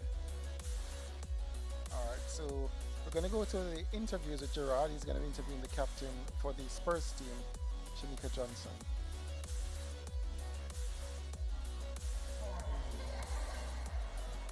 Yeah, thank you so much, Sean. Now time to talk to the captain of the Manchester Spurs, the winning captain, Shanika Johnson. Shanika, really good performance from your team. You remain undefeated for this tournament. How would you sum up this performance? Okay, well, we're happy. We're elated that we are now in the final, because even though we have been winning, I mean, tonight was the ultimate, because if we didn't win, all our winnings would have been naught. So tonight we came out, and I'm happy that we are in the final. Yeah, there was a really good defensive effort from Kingston Hummingbirds in the first half, but how were you able to combat that and ensure that they weren't able to catch you with the score? I did not hear because... Oh, that's all right. Well, yeah, the Kingston Hummingbirds, they did really give a good defensive effort in the first half, but how were you able to counteract that? Okay, so I know that they have a good passer, which is Khadija in the wing attack. But what I did, I asked my goal defense to come and help me. So if I'm on the front and she sees where there's an opportunity at the back, she should go. And I think that helped. So I think the teamwork, team defense was really good, and that helped us. What's preparation going to be like for the final now? Well, we are going to be as hungry as we are tonight. I mean, we're not at any point in time, we have never been complacent, and we know that they're coming hard for us, and we are in the frame of mind, and we are ready. Thank you so much. Yeah, that's Shanika. They're the captain from Manchester Spurs. Now time to talk to the losing captain, Khadija Williams from Kingston Hummingbirds. Khadija, it was always going to be a tough task playing against Manchester Spurs, but how would you sum up the performance of your team? I'd say I give them a C for effort. It was a really tough task. I guess we weren't up to it today. So congrats to Manchester Spurs. Yeah, I mean, if you look at the season, it was a really good season for Kingston Hummingbirds. I would assume that you would agree with me. But when you look back at how you guys played up to this point, what do you think of your teammates? I think we've been up and down for the season, and today's game showed just that. We started well, and then we fell down short, and we were playing catch-up for the rest of the game. And playing catch-up against Manchester Spurs just wasn't it for today. Yeah, but let me just ask you though, how does a tournament like this one help the development of netball, not only in Jamaica but across the Caribbean? I think it's a really good effort in terms of the league. Hopefully it gets better as the years go by, but I think it helps the national program, and it also helps the players developing coming up. Well, thank you, and hard luck. We'll see you next season, all right? Thank you so much. Yeah, that was Khadija Williams there, the captain of Kingston Hummingbirds. We'll take a break now. When we come back, we'll get ready for the second semi-final that will see St. Catherine Racers up against St. James Sharps. You don't want to miss it. We'll take a break. I'll be back here right very soon.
So one team has already booked their spot in the final of the Netball Jamaica Elite League, and they'll await their opponents. They will be sitting back comfortably, the Manchester Squares, to see which one of these teams, whether St. Catherine Racers or St. James Sharps, will join them in Sunday's final. It was a really good encounter, but these two teams now will be vying for a spot. Neither of them were in the final last year, so they will both be looking for a spot that is blown wide open, a spot against the defending champions to show off themselves. St. Catherine Racers will rely heavily on Abigail Sutherland, a sunshine girl with experience. Well, Adine Thomas will be the one who will be controlling the mid-court for St. James Sharps. So you will want to watch this one very closely and see how it comes out. St. Catherine Racers against St. James Sharps. I've kept you here long enough in the National Indoor Sports Center, but yeah, let's throw now to our commentary box with Sean Murdoch. He'll have all the action for this encounter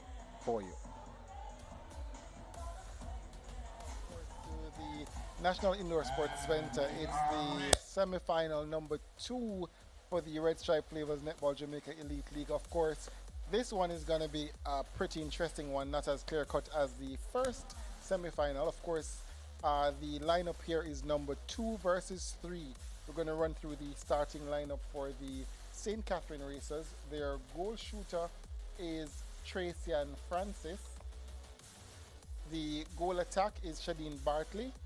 The wing attack is Latian Stewart. The center, Abigail Sutherland. Wing defense is Rashida Reed. The goal defense here is Shanika Jones, and goalkeeper is Paula Ann Burton. The captain of the Racers team is Abigail Sutherland. The coach is Jody Ann French Kentish. Here now is the starting lineup for the St. James Sharps. Their goal shooter is Shanoy Washington. Goal attack is Mishka Creary. Wing attack is Tiffany Langley. Center is that pocket rocket, Adine Thomas. Wing defense is Yolanda Allison.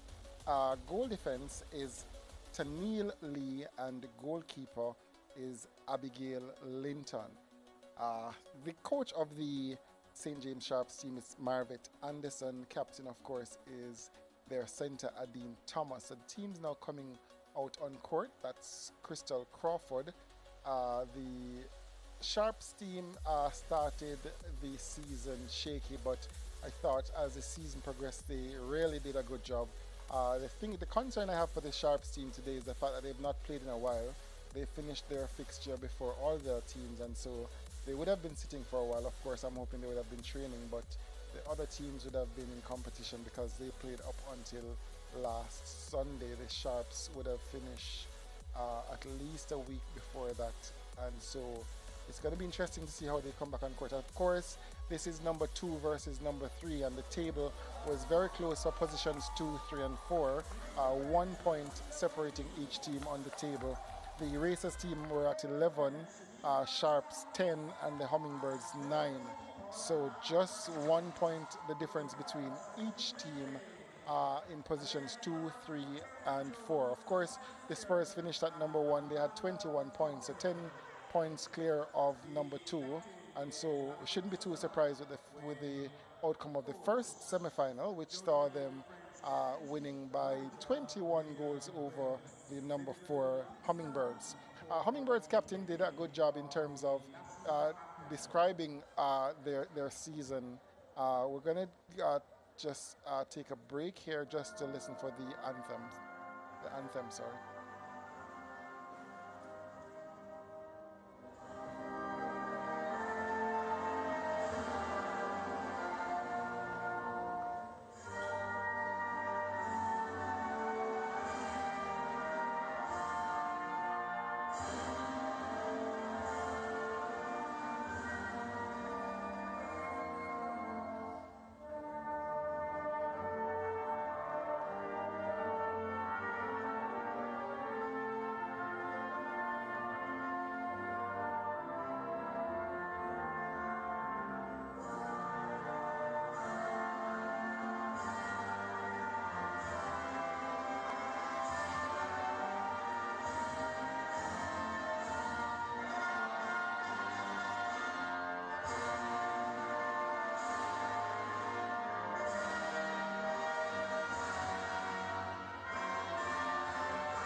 All right, so before the anthem, I was telling you that Khadijah Williams, the captain of the Hummingbirds team, she pretty much summed up the season that the Hummingbirds had. She said they started well and then they went flat, and I think that's how their season went.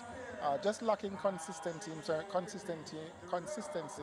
terms of their execution all season, and the result is showed in terms of where they finished on the table and how they performed tonight. So they started well and they just faded in that game. Of course, for this game, the umpires are Tracy and Griffiths and Terence Peart. I mentioned them in the first game. They're the international umpires that are currently active for Jamaica. So it's Tracy and Griffiths and Terence Peart.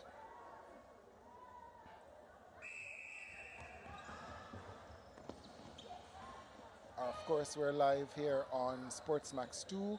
We're also live on the YouTube channels for Sportsmax and CeenTV.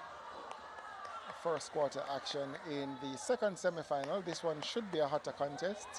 Of course, the first one, 21-goal blowout for the Spurs team. Shadeen Bartley, current member of the Sunshine Girls squad. Missing Tracy and Francis, who was home alone.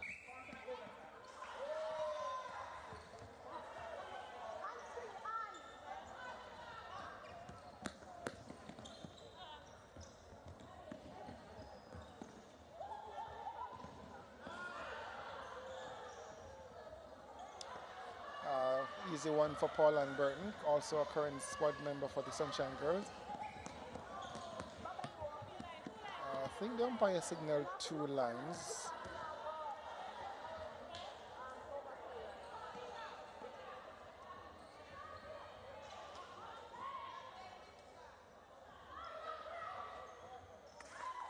Paula and Burton with the rebound.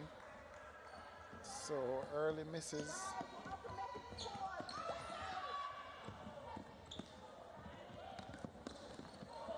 Alright, so look out for the Spurs team. They have a box defense. When on defense they kind of play a zone. So let's see if that happens today.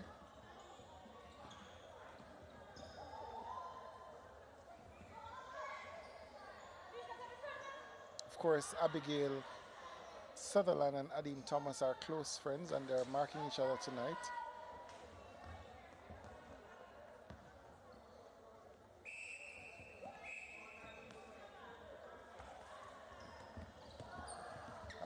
Quick one taken there from the wing attack, Latian Stewart. That's a miss, just soft hands from Tracy and Francis, the goal shooter. And so the Sharps with possession. Of course, again, the winner of this one goes on to the final.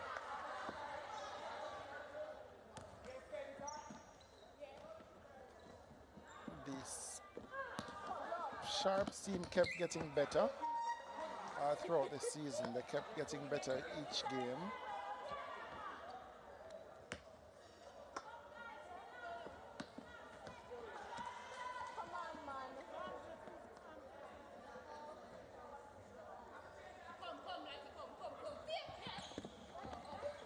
That's a good split from the attackers.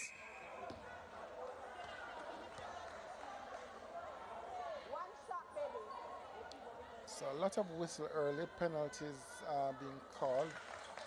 I guess the players are just trying to find their feet. But we need a clean game the more the players stay in play, the better it is to build pressure defensively.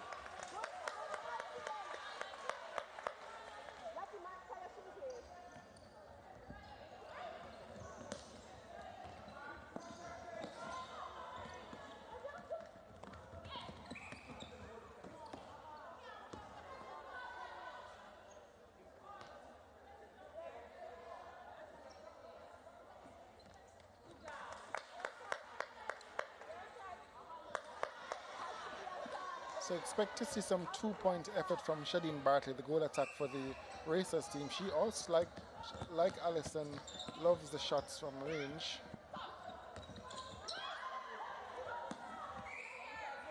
Should be a contact against the wing defense. Yes, it is.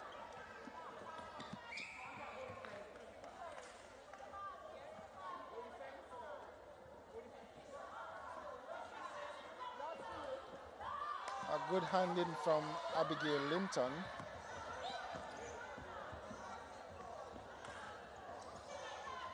Good handling from Abigail Sutherland. So the Abbies are deflecting here early.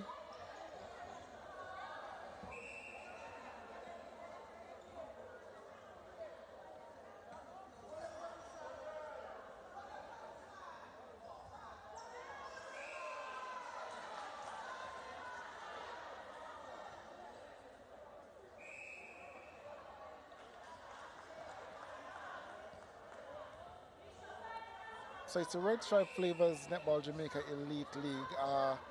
As a region, I think we need to get a league where all the countries that have players of the standard are able to participate. So of course, if there are sponsors who are listening, it would be nice if in seasons to come we're able to have players from other countries taking part in this league, or any league that's elite around the region for that matter.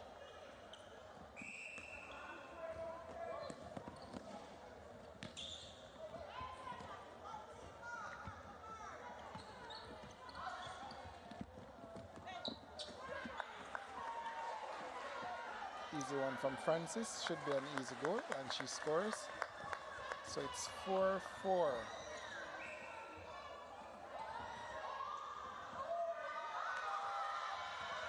Paula and Burton with a deflection. Fortunately, it went back to the Sharps team.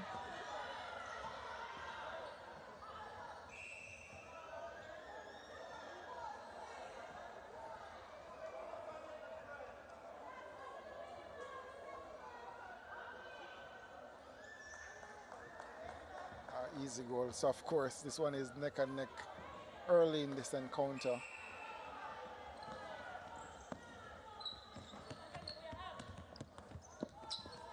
Again, the winner of this one takes on the Manchester Spurs in the grand final on Sunday. It's a one-off final, so the winner on Sunday takes it all.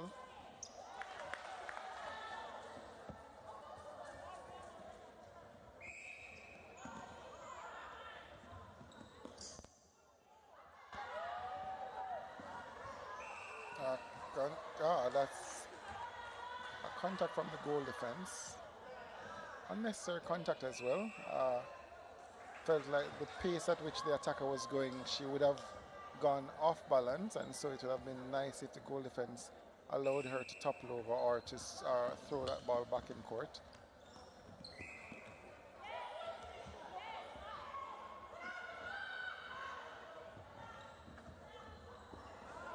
Easy passage here from the Sharps team.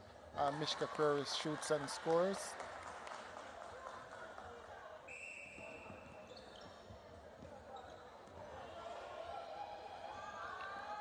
So the turnovers so far, the Racers team 5, Sharps 2.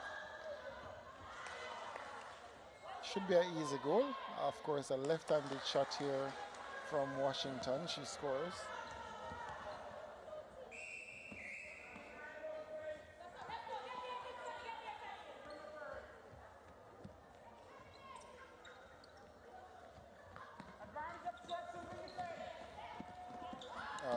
Easy one. Good pass from Stewart. She saw the Linton actually went with the goal attack, and so it left Francis free under the hoop, which Stewart found was Stewart saw, and she made the pass quickly in. Good handling again from Paula and Burton. So touching a number of balls early.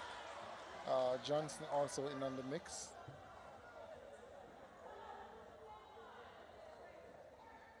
You could see in the back of shot, Sunshine Girls' current captain, Sasha Gay Henry.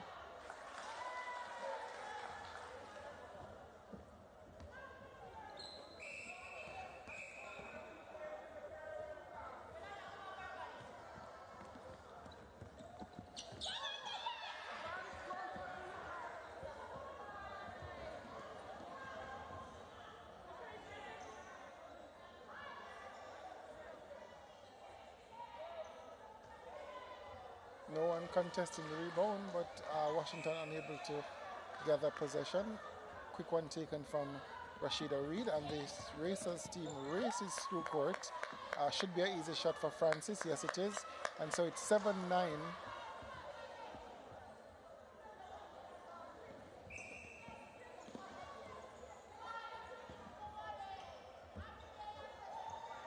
Tiffany Langley wing attack for the St. James Sharps team. Another hand in from Paul and Burton. Number of touches early.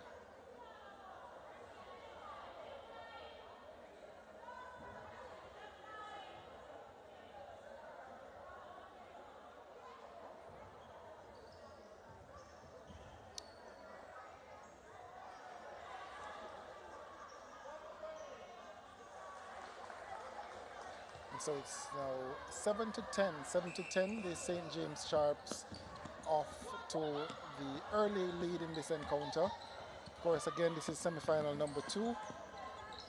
Major sponsors are Red Stripe Flavors, Sports Max, and Powerade.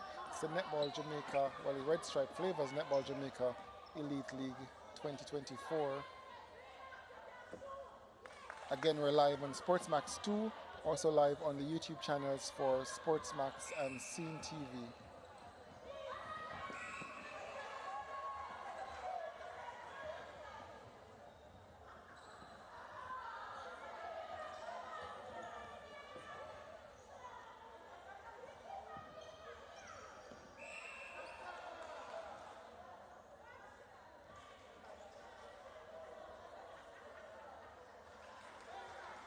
So it's 11-8. It's 11-8, and we're approaching the very first power play period of this encounter. Again, look out for the players to be scoring from 1, 2, and 3-point zones.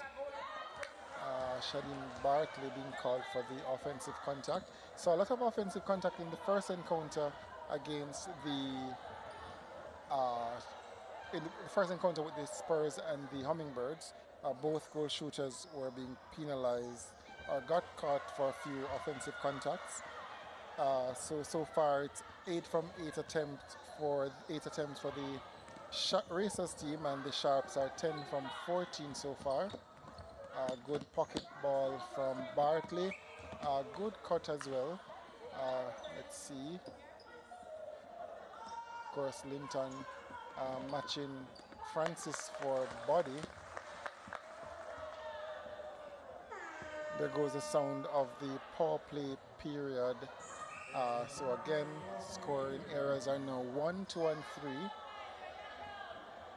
This segment is also Powerade sponsored, so it's the tongue twister Powerade power play period.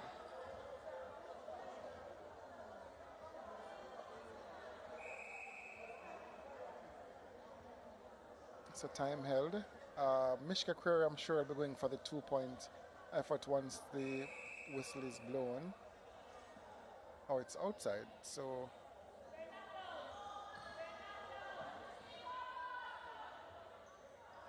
alright, so that's 9-12. Query was trying to get free in the 2-point zone, but the defender covered that move.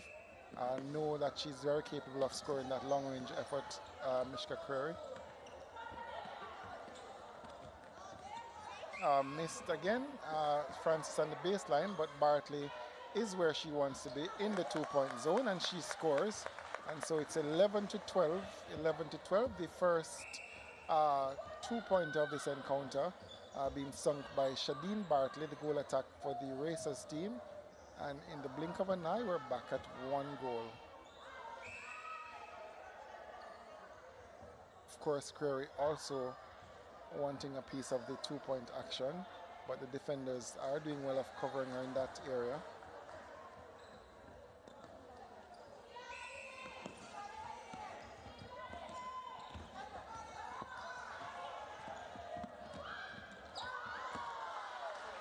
Home alone was Tracy and Griffiths, but the pass overcooked, and so it's a throw-in for the St. James Sharps coming up. Tracy and Griffith so far 7 from 7, Bartley 2 from 2. So the Racers are yet to miss. For the Sharps team, Mishka Query so far 6 from 9, and Shanoy Washington, 6 from 7.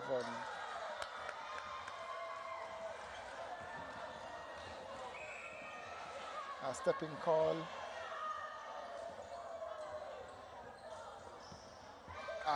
Paul and Burton again. Very busy early in this encounter is Burton.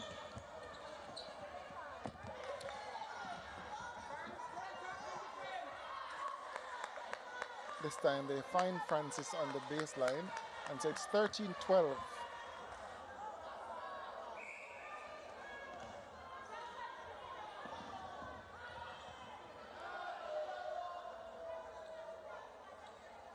So they're not allowing Mishka Kerr to get in the two-point zone. The St. James, the Racers defenders are playing this one very smart. Mishka Kerr loves the long-range effort, but they're keeping her out of that zone while Barkley is trying to get in that sweet spot. Throw in here, time held. So it's the end of the quarter. Wasn't a contact, so it's not a penalty. So it's the end of the first quarter here in semi-final 2. Much what we expected in terms of the score.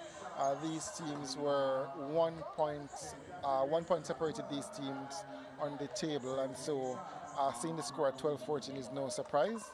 The only surprise that it's number 3 that's leading number 2. So let's see what the St. James Sharps can produce going forward. The Racers team, of course, are keeping close and are very competent in the two-point shooting with Shadeen Barkley.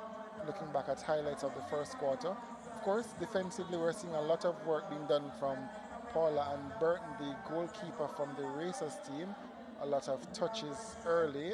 Abigail Linton, the goalkeeper, also had some defensive action early in this encounter. Shooters are pretty stable for both teams. Of course, the Racers team are doing better in terms of goal percentage so far. A little bit of frustration there from Linton. Good shot there from Barkley. Shania Washington with the left arm shot coming up right there. So it's first quarter action. It's the second semi-final here in the Red Stripe Flavors Netball Jamaica Elite League. We're going to take a break and we're going to come back right after.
All right, welcome back to the National Indoor Sports Center. It's quarter 2 of the second semi-final. Semi-final action in the Red Stripe Flavors Netball Jamaica Elite League. It's the St. Catherine Racers versus the St. James Sharps. A little accident with the team bench here for the Racers team. So the St. James Sharps, they're leading by 2 at the end of the first quarter. The teams Now coming back on court, Tracy and Griffiths and Terence Spirit, the umpires. Center pass to the St. James Sharps team.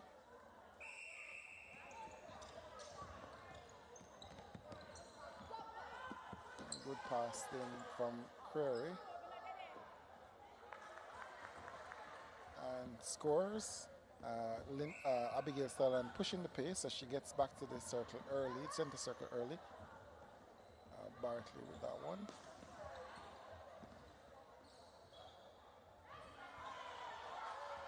Too flat. Linton definitely would have had a say in that one. Seeing a change here for the Racers team. Amanda Thompson seems to be on at wing defense for the Racers team. So a change in the Racers team there. Amanda Thompson in at wing defense.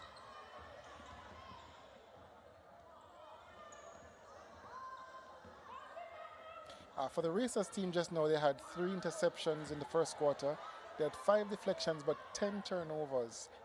So that's major. And the goals from turnovers, they got 3 goals from turnovers. So missed opportunity there. I think that would be the first miss for the Racers team, but she rebounds and scores. So still close, what we expected. This is number 2 and 3 on the table.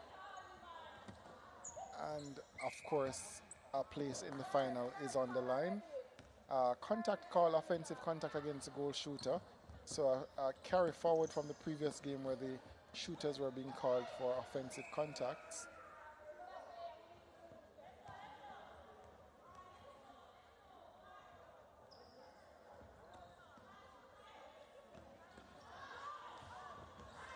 Abigail thinking that pass was not hers, and so she actually dipped when the pass was coming.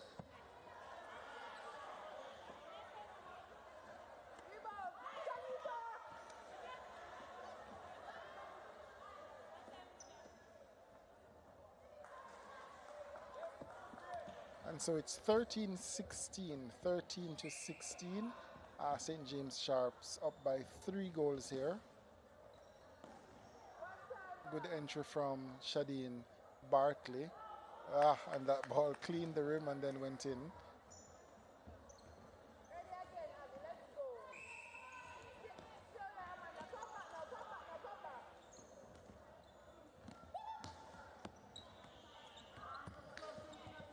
So this should be outside our range, and so all right. So contact, offensive contact again. Another offensive contact being called here. This time against a wing attack though.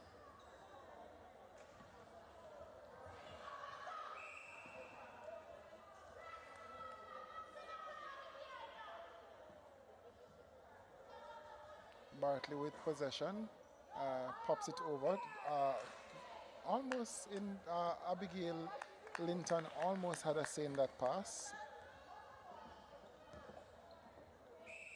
Tracy and Francis on screen, the goal shooter from the Racers team.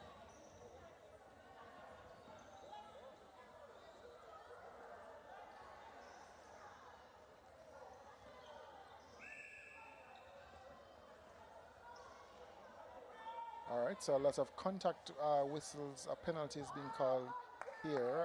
Teams, the defenders rather, being caught out of play. Of course, you're no use out of play, and so we should be seeing some cleaner contesting from the defenders going forward. Mishka Query, it seems as, the score is now 16-all. The Sharps haven't scored in a while.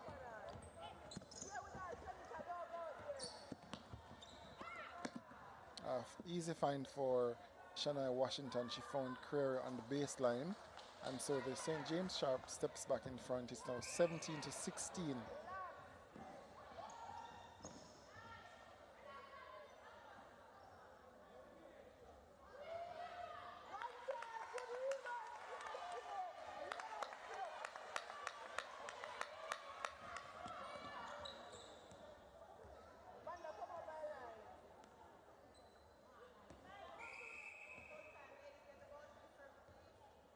Time held.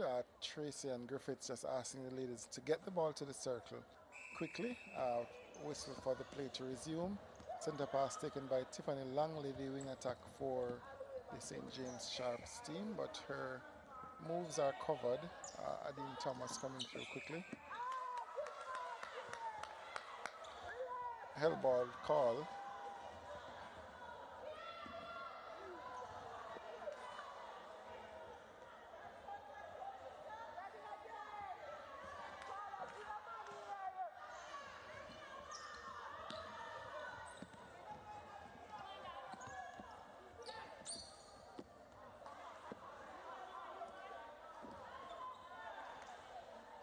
Good shot from Washington. And so similar to the first game, the second quarter, the energy level dips a little on court for both teams.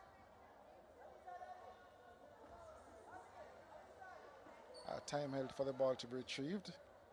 No St. Anne Orchids in today's encounter, but Natori Jackson is watching from Ocherius in St. Anne.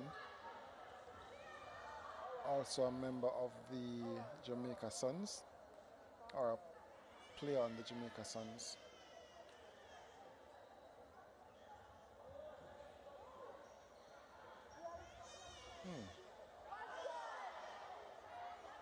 It's a delayed pass from Sutherland. I thought it could have been an earlier pass into the shooter. Where she was between two minds trying to figure which of the shooters to give that pass to. Well done, a great pass into Mishka Query from Thomas. Bullet pass, precise, accurate, and Query's movement was also solid, and her goal, her finish was also good. Twinkle toes there from Francis. That's her sweet spot. You'll see that she takes most of her shots along that baseline, both sides, right and left.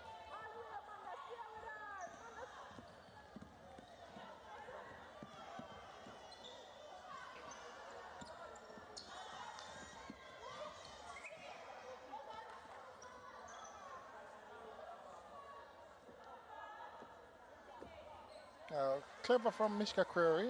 Burton was actually standing waiting on her to set the penalty, but she actually set it quickly and she played the ball back to the top of the circle and got it back in a closer position. Burton totally oblivious to what was happening in terms of how the penalty was being set. Long shot effort from Bartley. So it's 2020. 2020. What we expected, what the fans also expected. Of course, the players on court they're not going to like the score, and the coaches are not going to like the score, but of course the viewers would love this. 2020, very competitive. Hand in, and the Racers team comes back through court.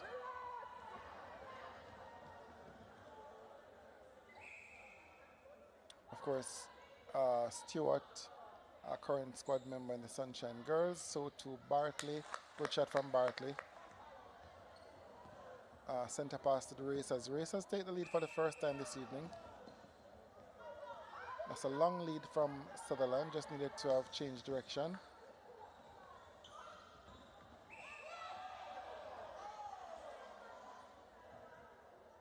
Linton penalized here. This should be an easy mismatch for the Racers team. Not sure, wasn't sure if Francis was interested in that pass, but she was eventually, and she got the ball and she scored. All right, so good first phase from Query, dodging was okay. Trying to understand the call. I think he was incorrectly taken in terms of the position that she played the ball from the umpire.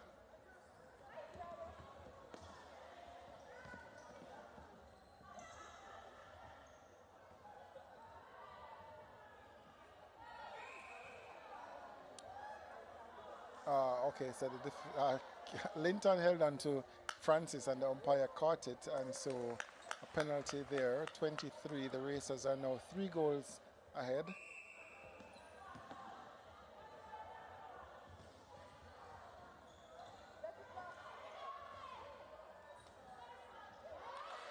clever pass from Barkley, and she walks away.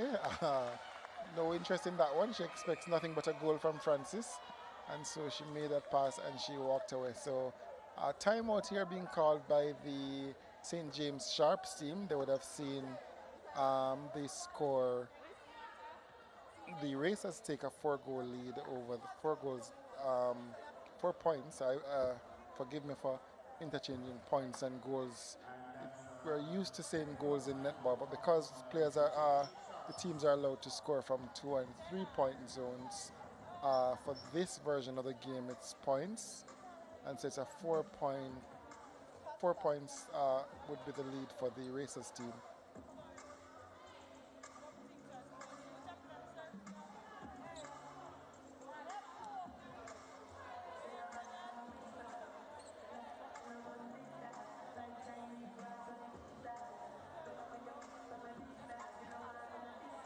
Julian French, just encouraging our players. Of course, they're leading. Coach Marvett and Anderson, and their manager there is Karen Lee.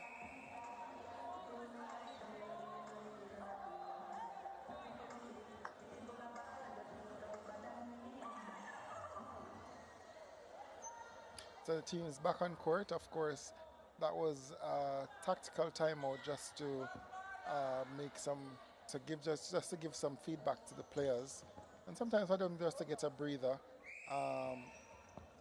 They would have seen their lead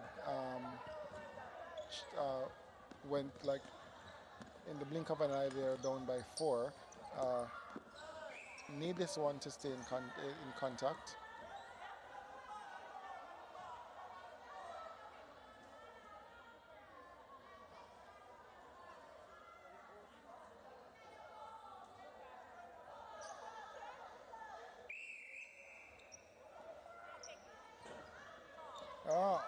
Uncharacteristic miss from Crary.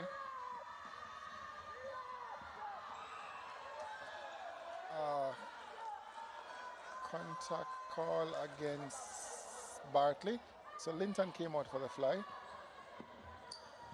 Bartley called for the contact, so another opportunity for the Sharps team. They gave up possession though. And Bartley scores.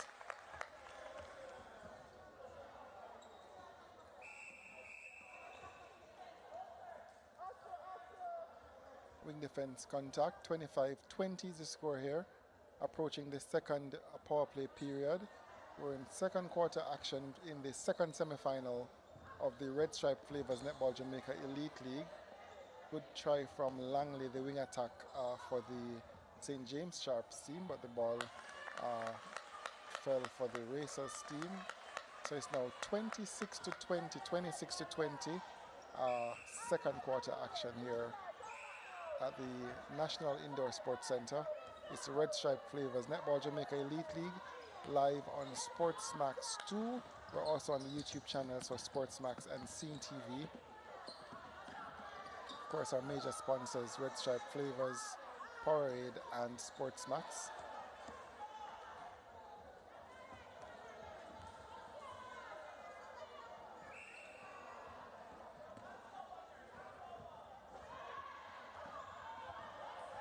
Good pass in. Defender almost got it though. Good try from the defenders. So the score continues to blow open for the Racers team. Power play period.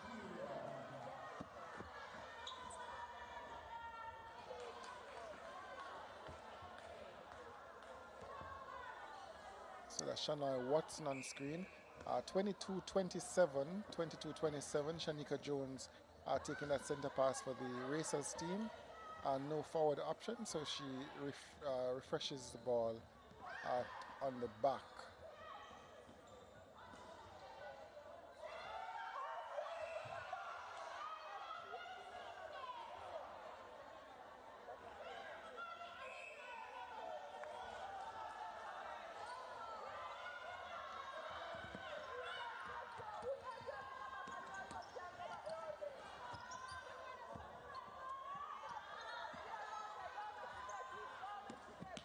All right, so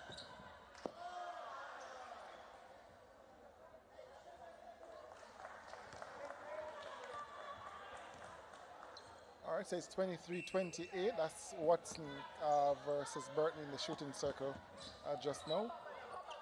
Langley, good touch from Burton, but the ball stays with the St. James Sharps team.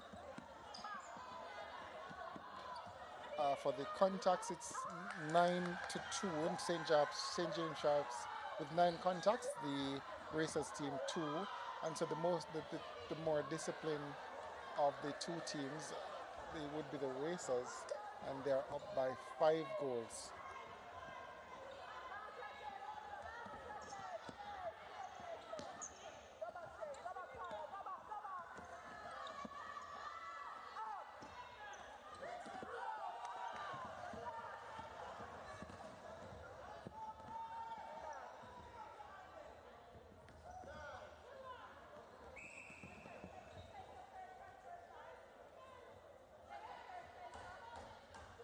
All right, so Sutherland just trying to move the ball quickly.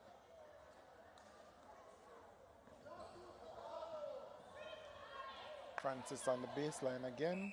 She shoots and scores.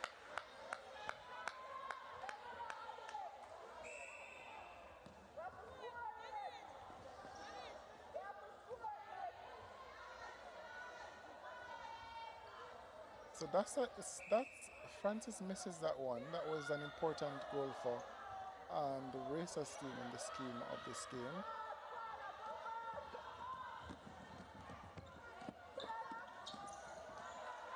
And Creary now in the 2-point region, and she shoots and scores. And that's why that goal would have been important for the Racers score. So it's 28-25 at the halftime break. So it's 28-25. The Racers team, of course, coming alive in the second quarter, and they took the lead, and they're holding on by 3 goals. Tracy and Francis missed a sitter just now. That giving the St. James Sharps an opportunity. And of course, Mishka Square scored that 2-pointer to finish up. We'll take a break and come back for more action in the second semi-final.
Welcome back to the National Indoor Sports Center. It's semi-final action, game 2 of the semi-finals. It's the St. James Sharps that's playing against the St. Catherine Racers today. Of course, the Racers team taking a 3-goal lead just now. We're going to look at some highlights from the first half of play here on court. It's Mishka Creary with the ball here, ball on a string here. Tracy and Francis, goal shooter for the St. Catherine Racers. For them to win today, Francis needs to play a solid game. She needs to use her height and her strength to take this team over the line today. Going to be an interesting encounter. Of course, the teams were very close during the preliminary round, and so we expect the same for this game. And it shows it's just 3 goals between both teams.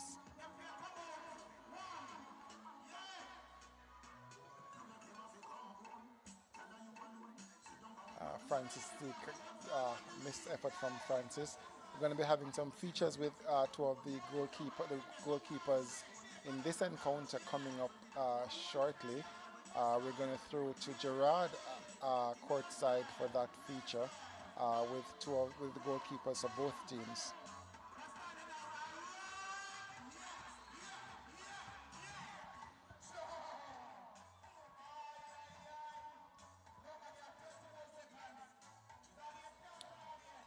All right, so still looking back at the highlights from the first quarter, just 3 goals the difference. Of course, the teams lot of whistle early for the Sharps team. Racers were playing at a much cleaner game in terms of the penalties, and of course that resulted in a change in that second quarter that saw them going up in this quarter. We're gonna just look at that shot, 2-point effort from Query. We are gonna throw to Gerard now courtside. Yeah, so it has been such an exciting encounter up until this point, and we will see at the end of the half that some of put the spotlight on 2 of the players, one from each team. We start with Abigail Linton from the Racers team, and then from the Sharps team, St. James Sharps, and then Paula Ann Burton, who's a part of St. Catherine Racers. Let's go to those features now.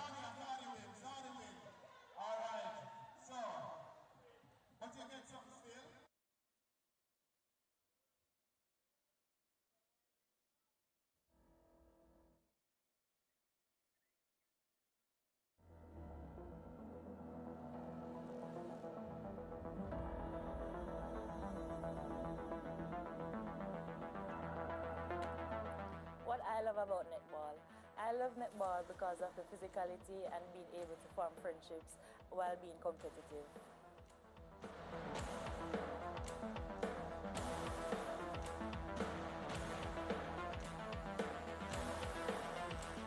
Red Stripe Flavors Netball Jamaica Elite League featured player on Sportsmax brought to you by Red Stripe Flavors.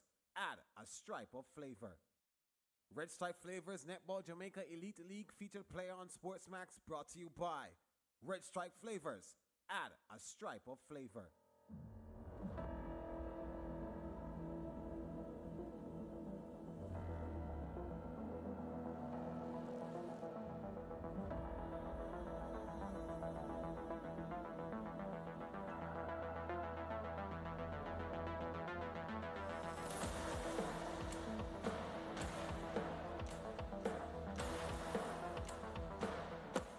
My favorite netball player is Latanya Wilson.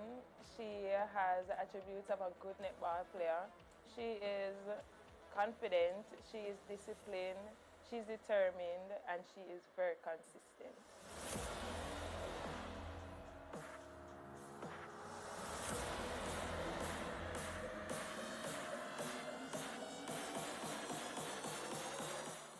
Red Stripe Flavors Netball Jamaica Elite League featured player on Sportsmax brought to you by Red Stripe Flavors.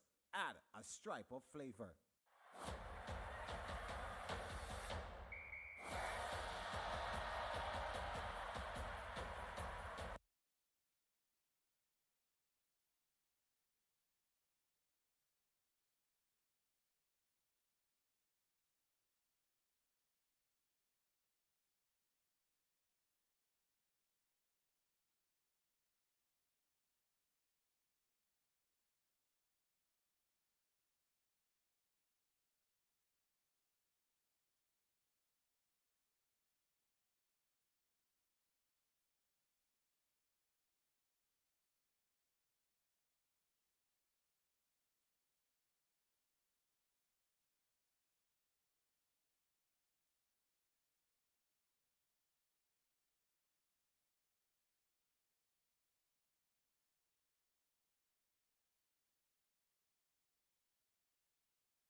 All right, welcome back to the National Indoor Sports Center. It's semi-final 2 of the Red Stripe Flavors Netball Jamaica Elite League, live here on Sportsmax 2 as well as CeenTV and Sportsmax's YouTube channels.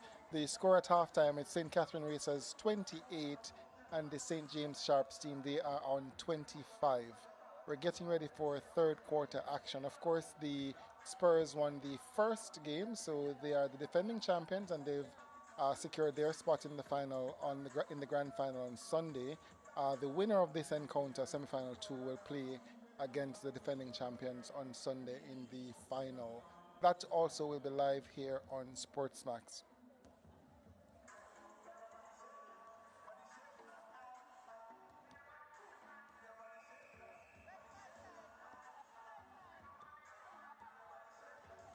Again, live coverage here on CeenTV's YouTube channel, and we're live on Sportsmax 2.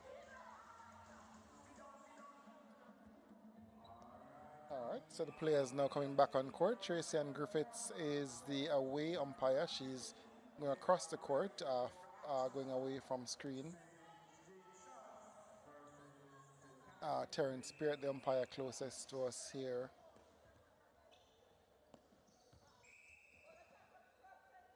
All right, so the St. James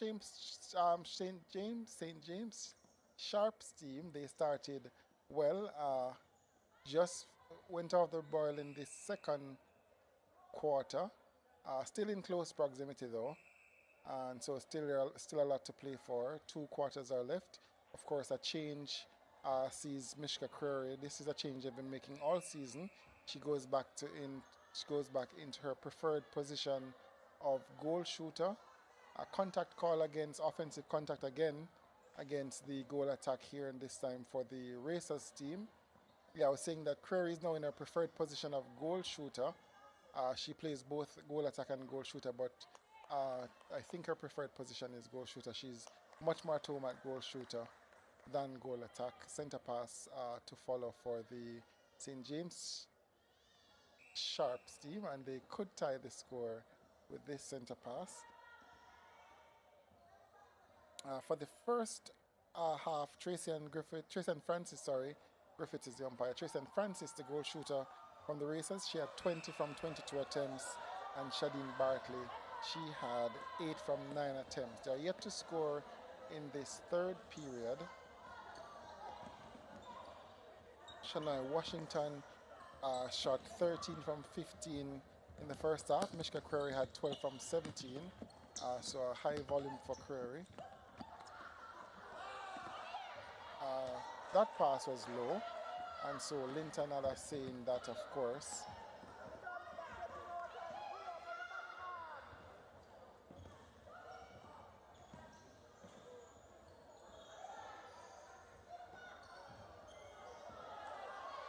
Good cover from the defenders.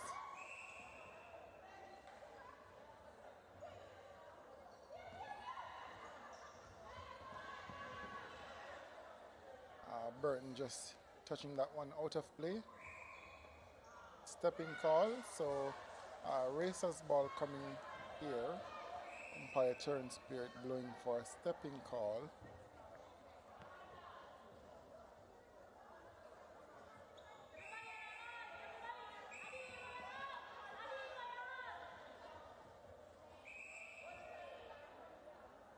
All right, lot of whistle, of course.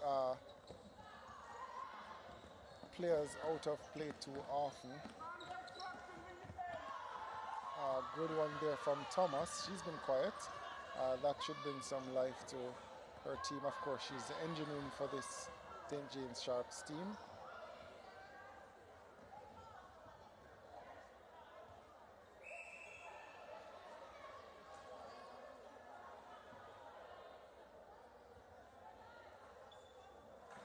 So it's now 28 all. 3 unanswered goals from the Sharps team.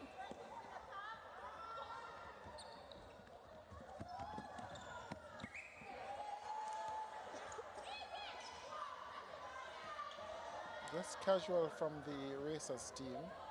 and of course the Sharp team punishing them.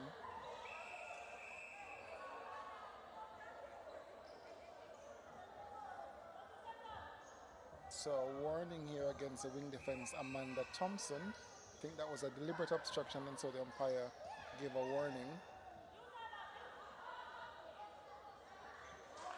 And so the Sharps with 4 unanswered goals in this third quarter, so they're now up 29 to 28.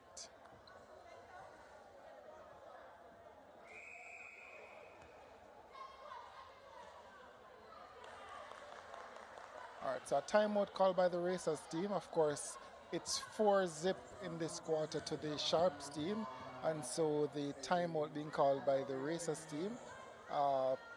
Good time to call that timeout because they've been cold for the start of this third period. That's 4 unanswered goals from the Sharps team, and so the Sharps team are now back in front by 1 goal. So a swinging momentum here.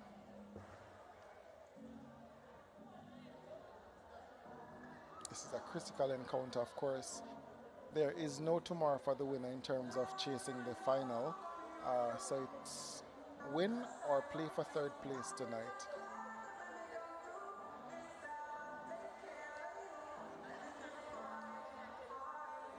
Of course, Jordan French Kentish is also a former Sunshine Girl, so it's good to see the Sunshine Girls coaching the different teams.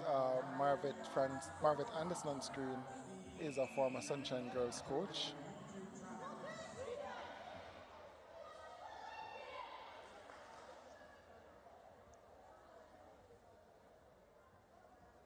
All right, so let's see what will happen coming out of this timeout. Center pass taken, ball back in play. Again, 28-29, St. James Sharps up by 1. Paul and Burton with a deflection there. A new goal attack is on for the Racers team. Bartley is sent to the bench.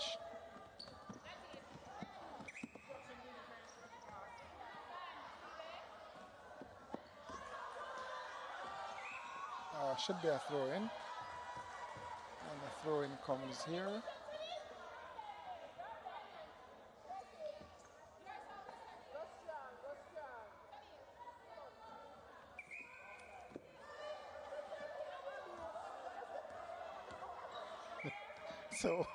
So Abigail Sutherland just now being caught offside on the throw-in.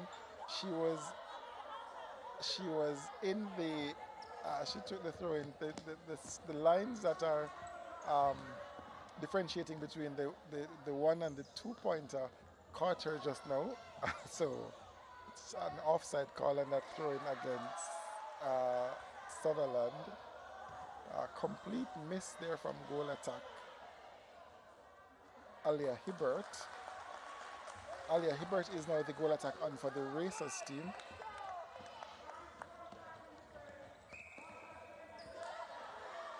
Contact call against Abigail Sutherland. So wheels falling off here for the Racers team. A step-in call gives possession back to the Racers team.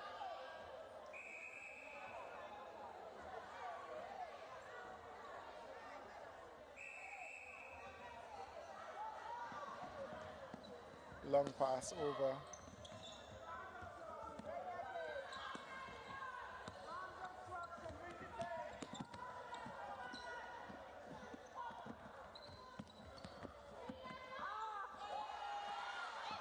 Linton was up to the task. Good one there from Linton, and so possession back to the St. James Sharps team. She had front position, of course. Tracy and Francis had her chest open, and so any pass that time would have had to have been pinpoint in terms of accuracy. Held ball call, so possession back to the Racers team.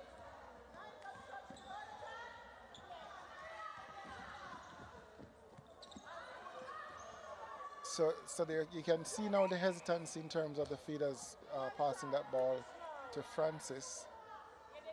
She's now outside of her range, and so she makes a pass. Still possession with the Racers team.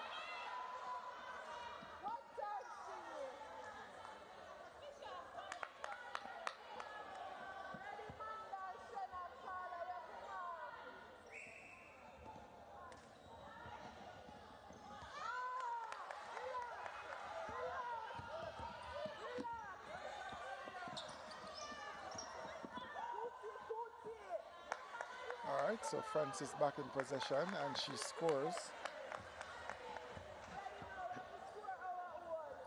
So it's 30 goals apiece, so 2 unanswered from the Racers team. Obstruction wing defense call.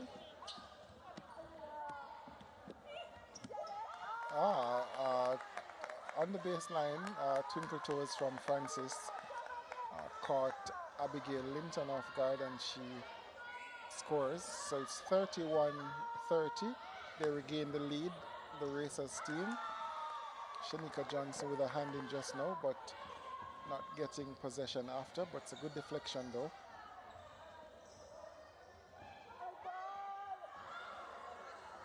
So the penalties per team are Racers 9 and the Sharps 11. Good shot from Crary, and so it's 31-31.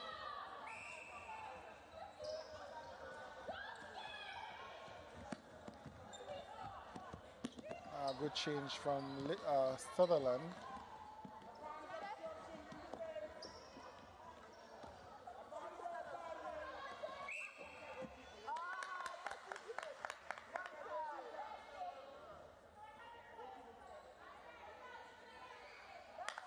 And Francis scores, so it's 32-31, 32-31. We're approaching again the 6-minute mark here in quarter 3. Held ball, possession back to the Racers team.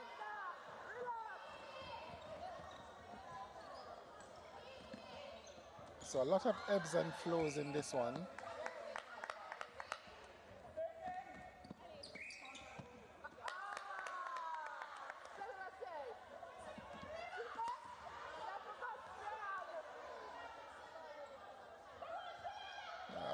Linton did well to touch that one.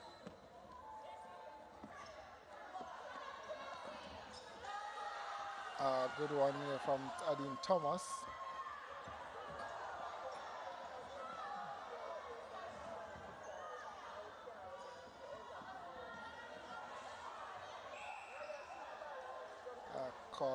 Caught with her hands here.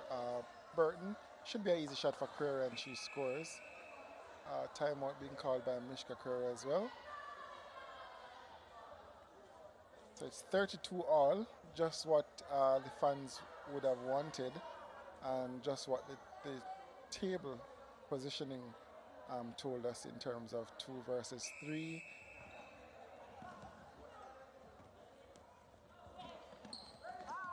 Good early pass into Francis. This should be a goal and she scores. So if the Racers team releases the ball quickly, they stand a better chance of beating the defender. The moment they have to think about the pass, Linton positions herself good. All right, so Burton spoiling that one. Washington is back on that goal shooter, Shania Washington. Crary is gone to goal attack.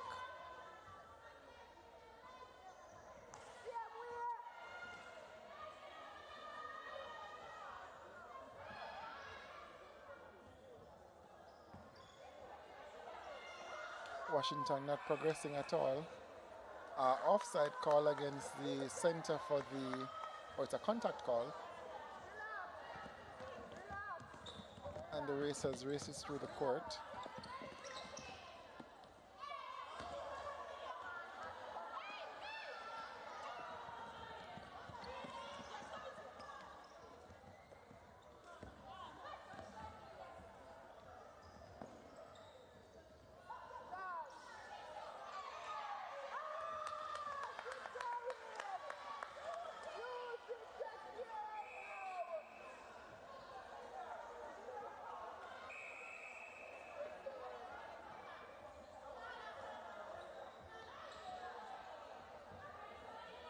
Alright, so Racers back with possession. Sloppy play, poor skills being displayed here. Both teams. Here we go again, throw in.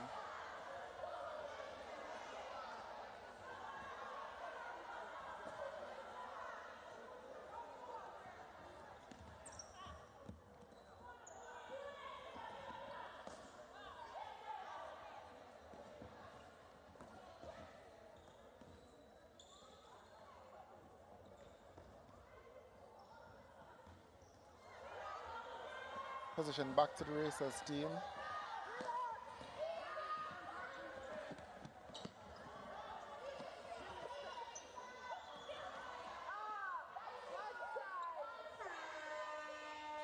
So the signal going off for the power play period. So it's the third power play period. Bartley's off the court. She's the 2-point specialist for the Racers team. Good job. So a mismatch happened because the goal attack just now ran the baseline and all right. So here comes, so this change should be a change to bring Bartley back in the game. 35-32, we're in the power play period, so we should see Bartley being brought back onto court. Yes, she is at goal attack.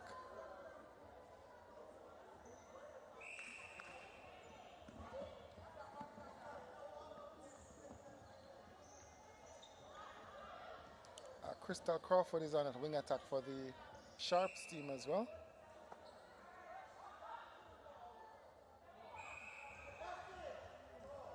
Instruction call. Curry has with another chance at 2. Both defenders out. Should be easy here for Curry.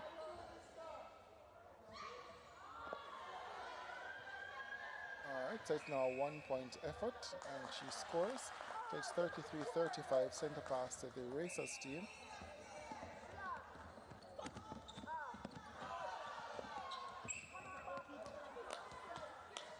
Should be a 2-point effort from Bartley.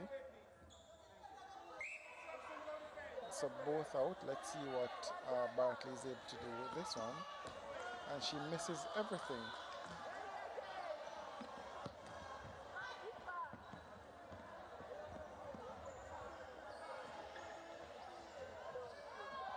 That's a good take from Burton. Perfect timing, perfect positioning, and she takes an intercept. Of course, she said her favorite player is Latanya Wilson. They played together in high school, did Burton and Wilson.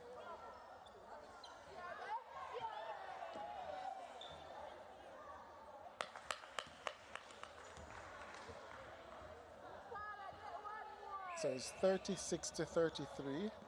So still a 3-goal lead for the Racers team. Sharp started strong, but the Racers regained some composure.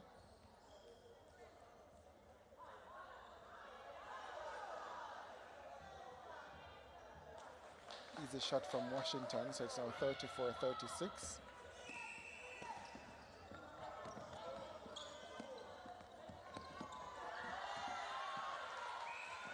Thomas spoiling it there, and so the Sharps comes through court. They score here, it brings the game back to 1. If Mishka Curry scores a 2,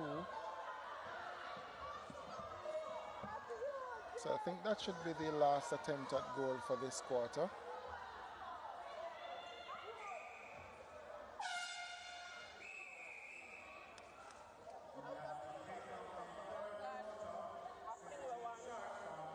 So Pierre just telling Crystal what she's doing incorrectly in terms of her hands-over defense. So it's end of the third quarter. It's a 2-goal lead to the St. Catherine Racers. So it's 36-34. So that quarter just now saw the Sharps team coming out fast out the blocks of the third quarter.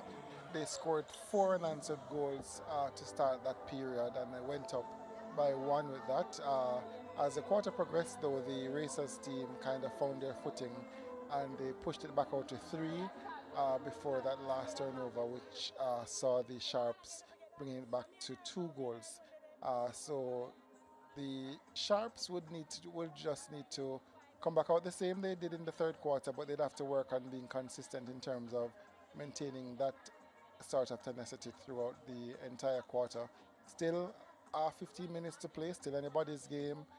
Both teams equipped with the shooters to get them over the line.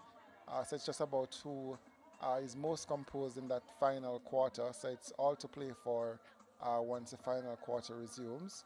All right, so we'll take a quick break and come back with the last quarter action to decide the second finalist in the Red Stripe Flavors Netball Jamaica Elite League.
All right, so welcome back to the National Indoor Sports Center. It's the Red Stripe Flavors Netball Jamaica Elite League, and we're down to the semifinal. We're actually in semifinal 2. It's the St. James Sharps versus the St. Catherine Racers, and 1 quarter to play to decide the second finalists. Of course, the Manchester Spurs are sitting pretty. The defending champions have already won the first semifinals by 21 goals tonight, and so they await the winner of this, the second semifinal. It's a 2-goal lead for the Racers going into the last 15 minutes of play. Center pass to the St. James Sharps team. All right, so for the Racers team, they had 5 interceptions, 13 deflections, 22 turnovers, 4 contacts, and they scored 12 goals from the turnovers. Both defenders for the Racers team colliding just now. I think they'll be fine though. So it's 35-36, 1 goal difference.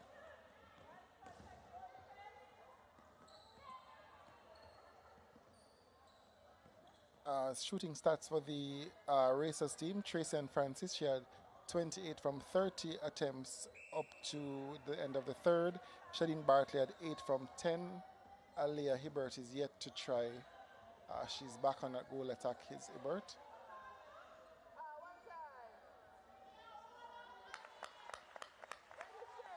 So it's 37-35, 37 to the St. Catherine Racers. All right, so good defense from the Racers team just now. The Sharps team had to play it from the back. All right, and the possession to the Racers team here. Running out of court is the wing attack, Tiffany Langley. Throw-in taken quickly by Paula and Burton. The Racers team, as usual, racing through court. Now in their attacking third, contact call against the wing defense.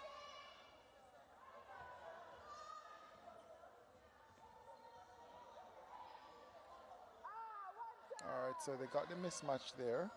This should be Alia's first attempt. She misses. Rebound from Francis. And so it's 38-35. Up to 3/4 time, the Sharps team, they had 9 interceptions, 13 deflections. They had 18 turnovers with 16 contacts, and they have scored 9 goals from turnovers. For their shooting stats, Mishka Curry, she had 20 from 24. Washington, sorry, Shania Washington, she had 14 from 17. McIntosh, she missed the only attempt she made.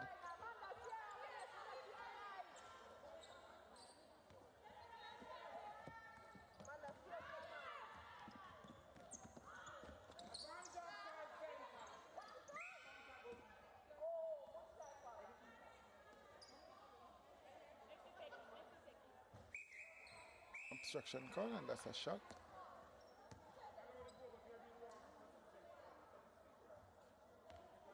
All right, so the umpire Terrence Peart giving a warning. Not sure which of the players got it.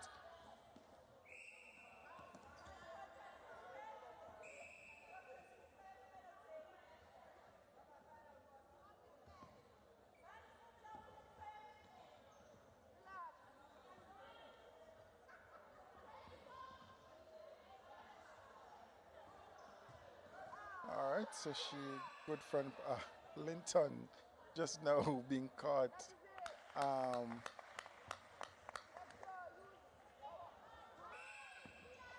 Center pass coming up for the Sharps team.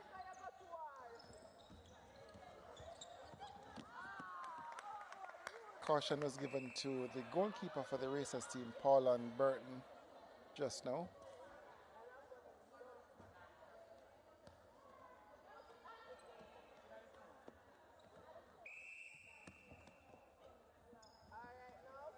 All right, so the team seem the Sting, not sure. The place quiet. The place quiet. The stands also quiet.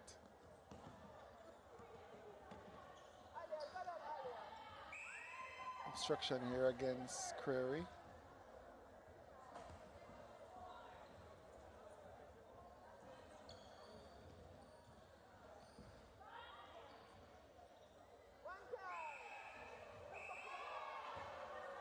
Linton being called for contact.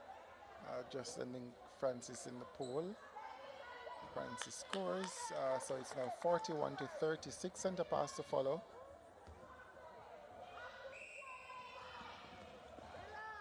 Not giving her any space to move Linton, and so the umpire called a contact.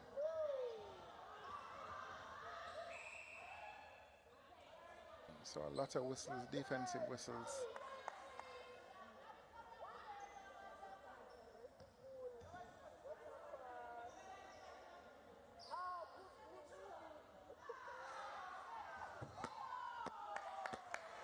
All right, so it's now 42 to 36. A nice little scoop play here from the shooters for the Racers team. Good try there from Amanda Thompson.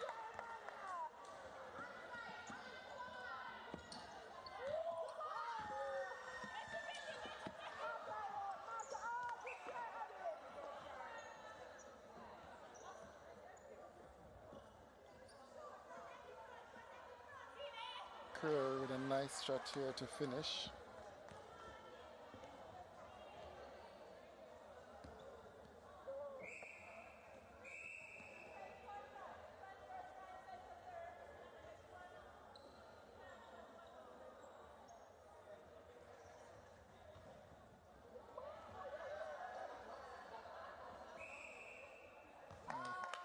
Linton being called for contact. So a lot of whistle against the defenders in this final quarter. I guess a lot of it has to do with fatigue, and so the contesting is not as clean as before, and so a lot of whistles in this last quarter.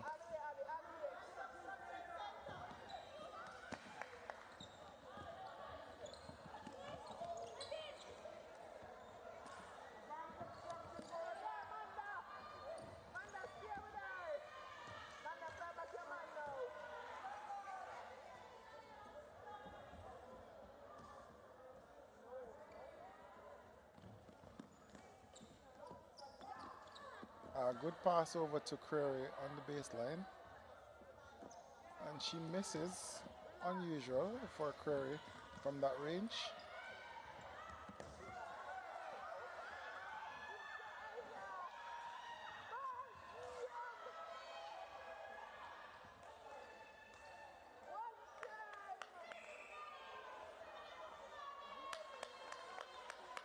So it's now a 7-goal lead for the Racers team with a centre pass to follow. So the Sharp seems to have given up on this challenge. Now 8 the difference.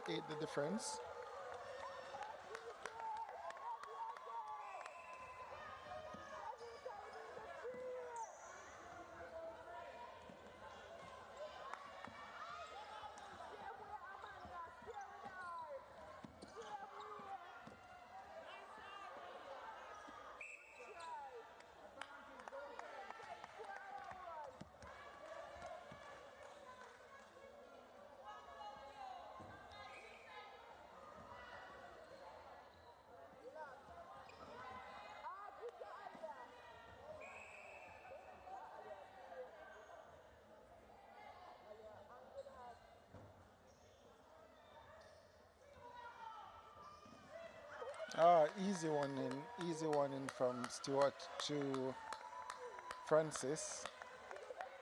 And now the score is blown out to 46 to 38. 8 goals the difference. Time held seems to be a timeout.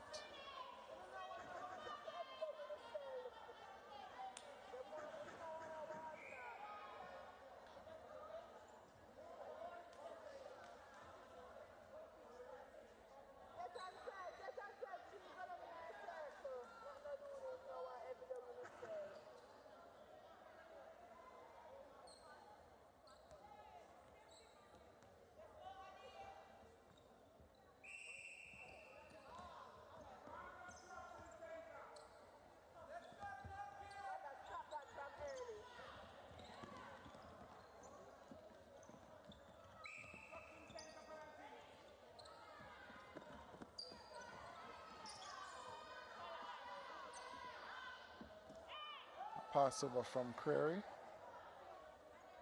And Washington scores. So it's now 39 to 46. 39 to 46, just under 7 minutes to play in the second semi-final. Of course, the Spurs await the winner. The loser will play for third and fourth on Sunday. We're live on CeenTV's YouTube channel. We're also live on Sportsmax 2. A good win from Linton.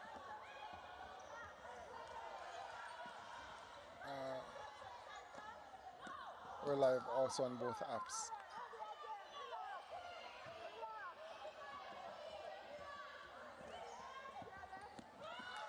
A good win from Mr. Creary. Creary also plays defense. Would have played defense for the Sunshine Girls in that New Zealand tour 2 years ago.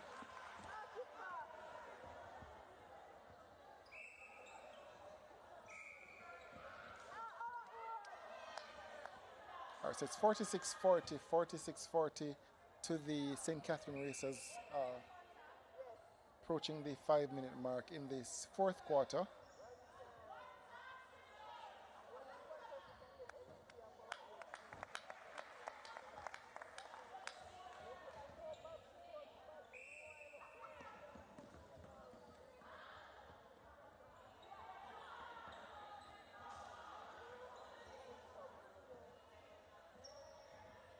All right, so Dejame McIntosh is back on at wing attack, this time for the St. James Sharps team. She was at goal attack before. She's now back on at wing attack. And so it's 48-40.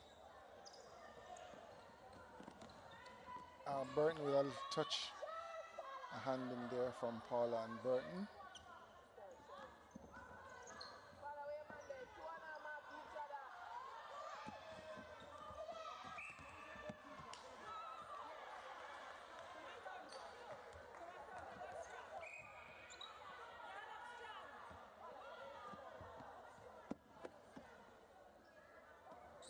Washington shoots and scores, so it's now 41-48, just under 4 minutes to play in this encounter. Of course, we're approaching the last power play period for this semi-final. A long ball to the pocket to Sutherland, hand in from the goal defense, and the St. James team comes through court.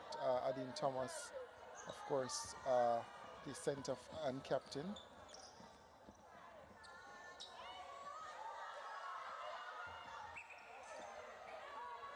Offside call. Unfortunately, a goal there would have been important for the St. James Sharps team. Giving up a goal will be critical as well.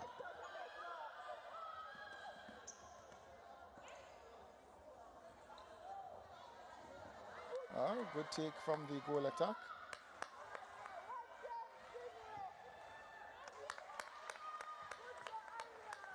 And so it's now 49-41. The sound for the power play is signaled.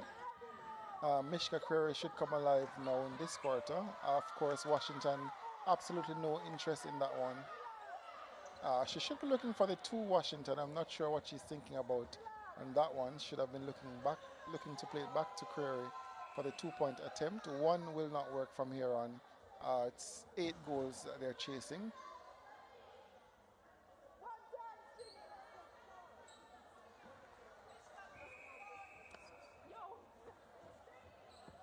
So it's 50-41, 50-41.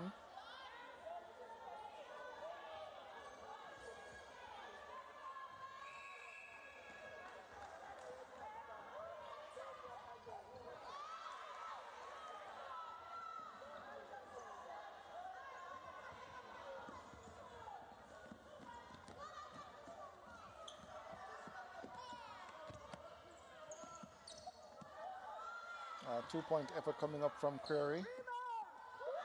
Defenders fighting each other for the rebound.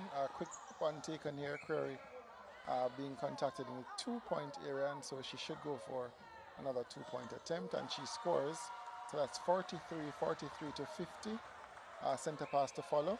Another 2 here would be very important for the St. James Sharps team.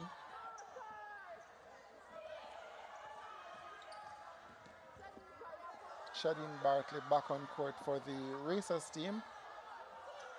Of course, Washington absolutely no interest in the 2-point effort, and it's back in Query's hand, and she scores. So it's now 45 to 50, 45 to 50. Center pass for the Racers team coming up. Bartley is back on at goal attack. She's their 2-point specialist.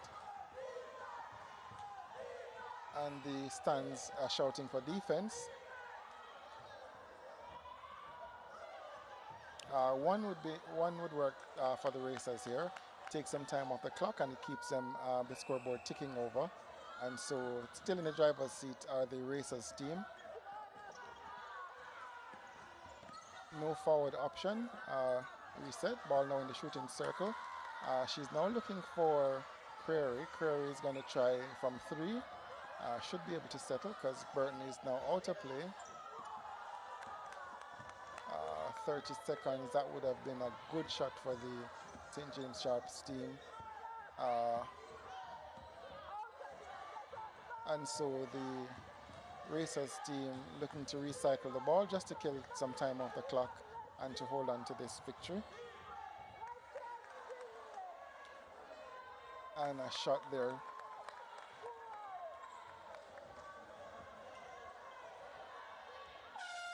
And so it's the end of this encounter. It's 45-52, and we can confirm that the teams that were seeded 1 and 2 will play in the grand final on Sunday. So the Manchester Spurs are going to be contesting the final against the St. Catherine Racers on Sunday. So it's 1 versus 2 on Sunday. So it's St. Catherine Racers who are on 52. The St. James Sharps, they are on 45. So celebration from the coach there from the Racers team. Team excited. The team, we're going to look back at some highlights. Of course, no answer from the Sharps team in that last quarter. They would have answered strongly in the third quarter and at the start of the game, but the fourth quarter they went missing again and they never replied. Close to the end, Mishka Query's long-range effort kind of gave them some little lift in confidence, and you could hear the stands calling for defense. So that brought the crowd alive again, but it was just too much for them to come back after that. A lot of calls against Linton again in that last quarter. She was contacting a lot, and so she spent most of her time out of play. When she was contesting, she was damaging, and so needed to just have stayed in play more often.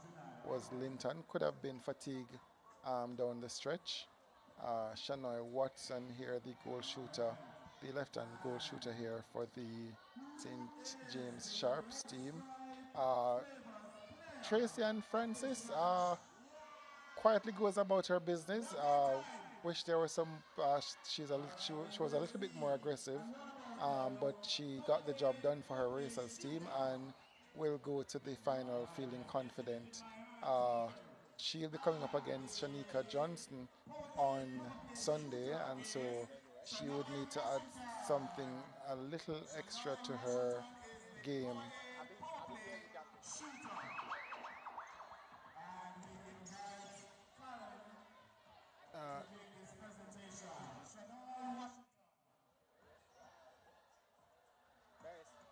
All right, so we have some interviews coming up now. We have Gerard, who is standing by to speak with the captain of the St. James Sharps team, Adine Thomas.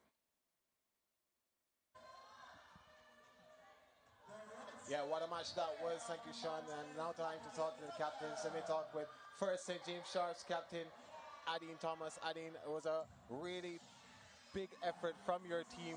There were flashes of moments where you were pulling back the game, but how disappointed are you that you weren't able to keep the pace up for the entire match? I really won't say. But, I mean, in the match, we started out well. I think we played well throughout the match, but it was, we didn't get the win at the end, and that's a bit sad for us because we really brought it back, and we didn't capitalize on the balls that we won. But, I mean, we have the third and fourth to play for next, so we just looking forward to that match. Yeah, I mean, St. James Sharps had a lot of close matches this season. Would you say, though, that this team has always had what it takes to pull themselves through and get a result, sometimes not favorable, but at least get to the end, push on to the end? Yes, I mean, when you look at it, we made the semi-finals, and it's not by default. I mean, we have been improving in each game, sad that we lost the semi-final, but it's how it is, and, we move forward from it. All right, thank you so much, and tough luck to you and your team. You're welcome. Yeah, that was the captain there of St. James Sharps, Adine Thomas, Sunshine Girl, if you recognize her face. Commonwealth winner, of course, Commonwealth third place, bronze medalist with Sunshine Girls. So time now to talk to the captain of St. Catherine Racers, Abigail Sutherland. Abigail, you must be very happy with that result. Yes, we're very elated. Words can't explain because we have really been working hard, so yes, I'm really happy. All right, so you're looking for, well, before we get to look ahead to the final, just tell me about the game. How did your team play? How happy are you with the performance? I'm very happy. We played the Sharps team twice already, and we won one and draw one. So it was really to come out here and do better than what we did before. And the ladies stick to that, and we did really well. So I'm really proud of the ladies. Yeah, Manchester Spurs, your next assignment, your final assignment for you. How much do you want to win this one, and how tough of a task will it be? It will really be a tough one because, as we can see, they are at the top of the ladder and they are a really strong team. So my team is really capable, so it's for us to just come out and give it to our best, and we will definitely be the victors at the end of the day. Yeah, we'll be looking forward to this Sunday's final. Yeah, thank you. Thank you too. All right, that's Abigail Sutherland there, the captain of St. Catherine Racers. What a game it has been. And yeah, 2 semifinals done and dusted. We have our final list ready and rearing to go in on Sunday. The Manchester Spurs, the defending champions, booking their spots earlier, and now they will face off against St. Catherine Racers. And yeah, we'll be here to bring you all the action. Thank you so much for joining us on this broadcast here from the National Indoor Sports Complex.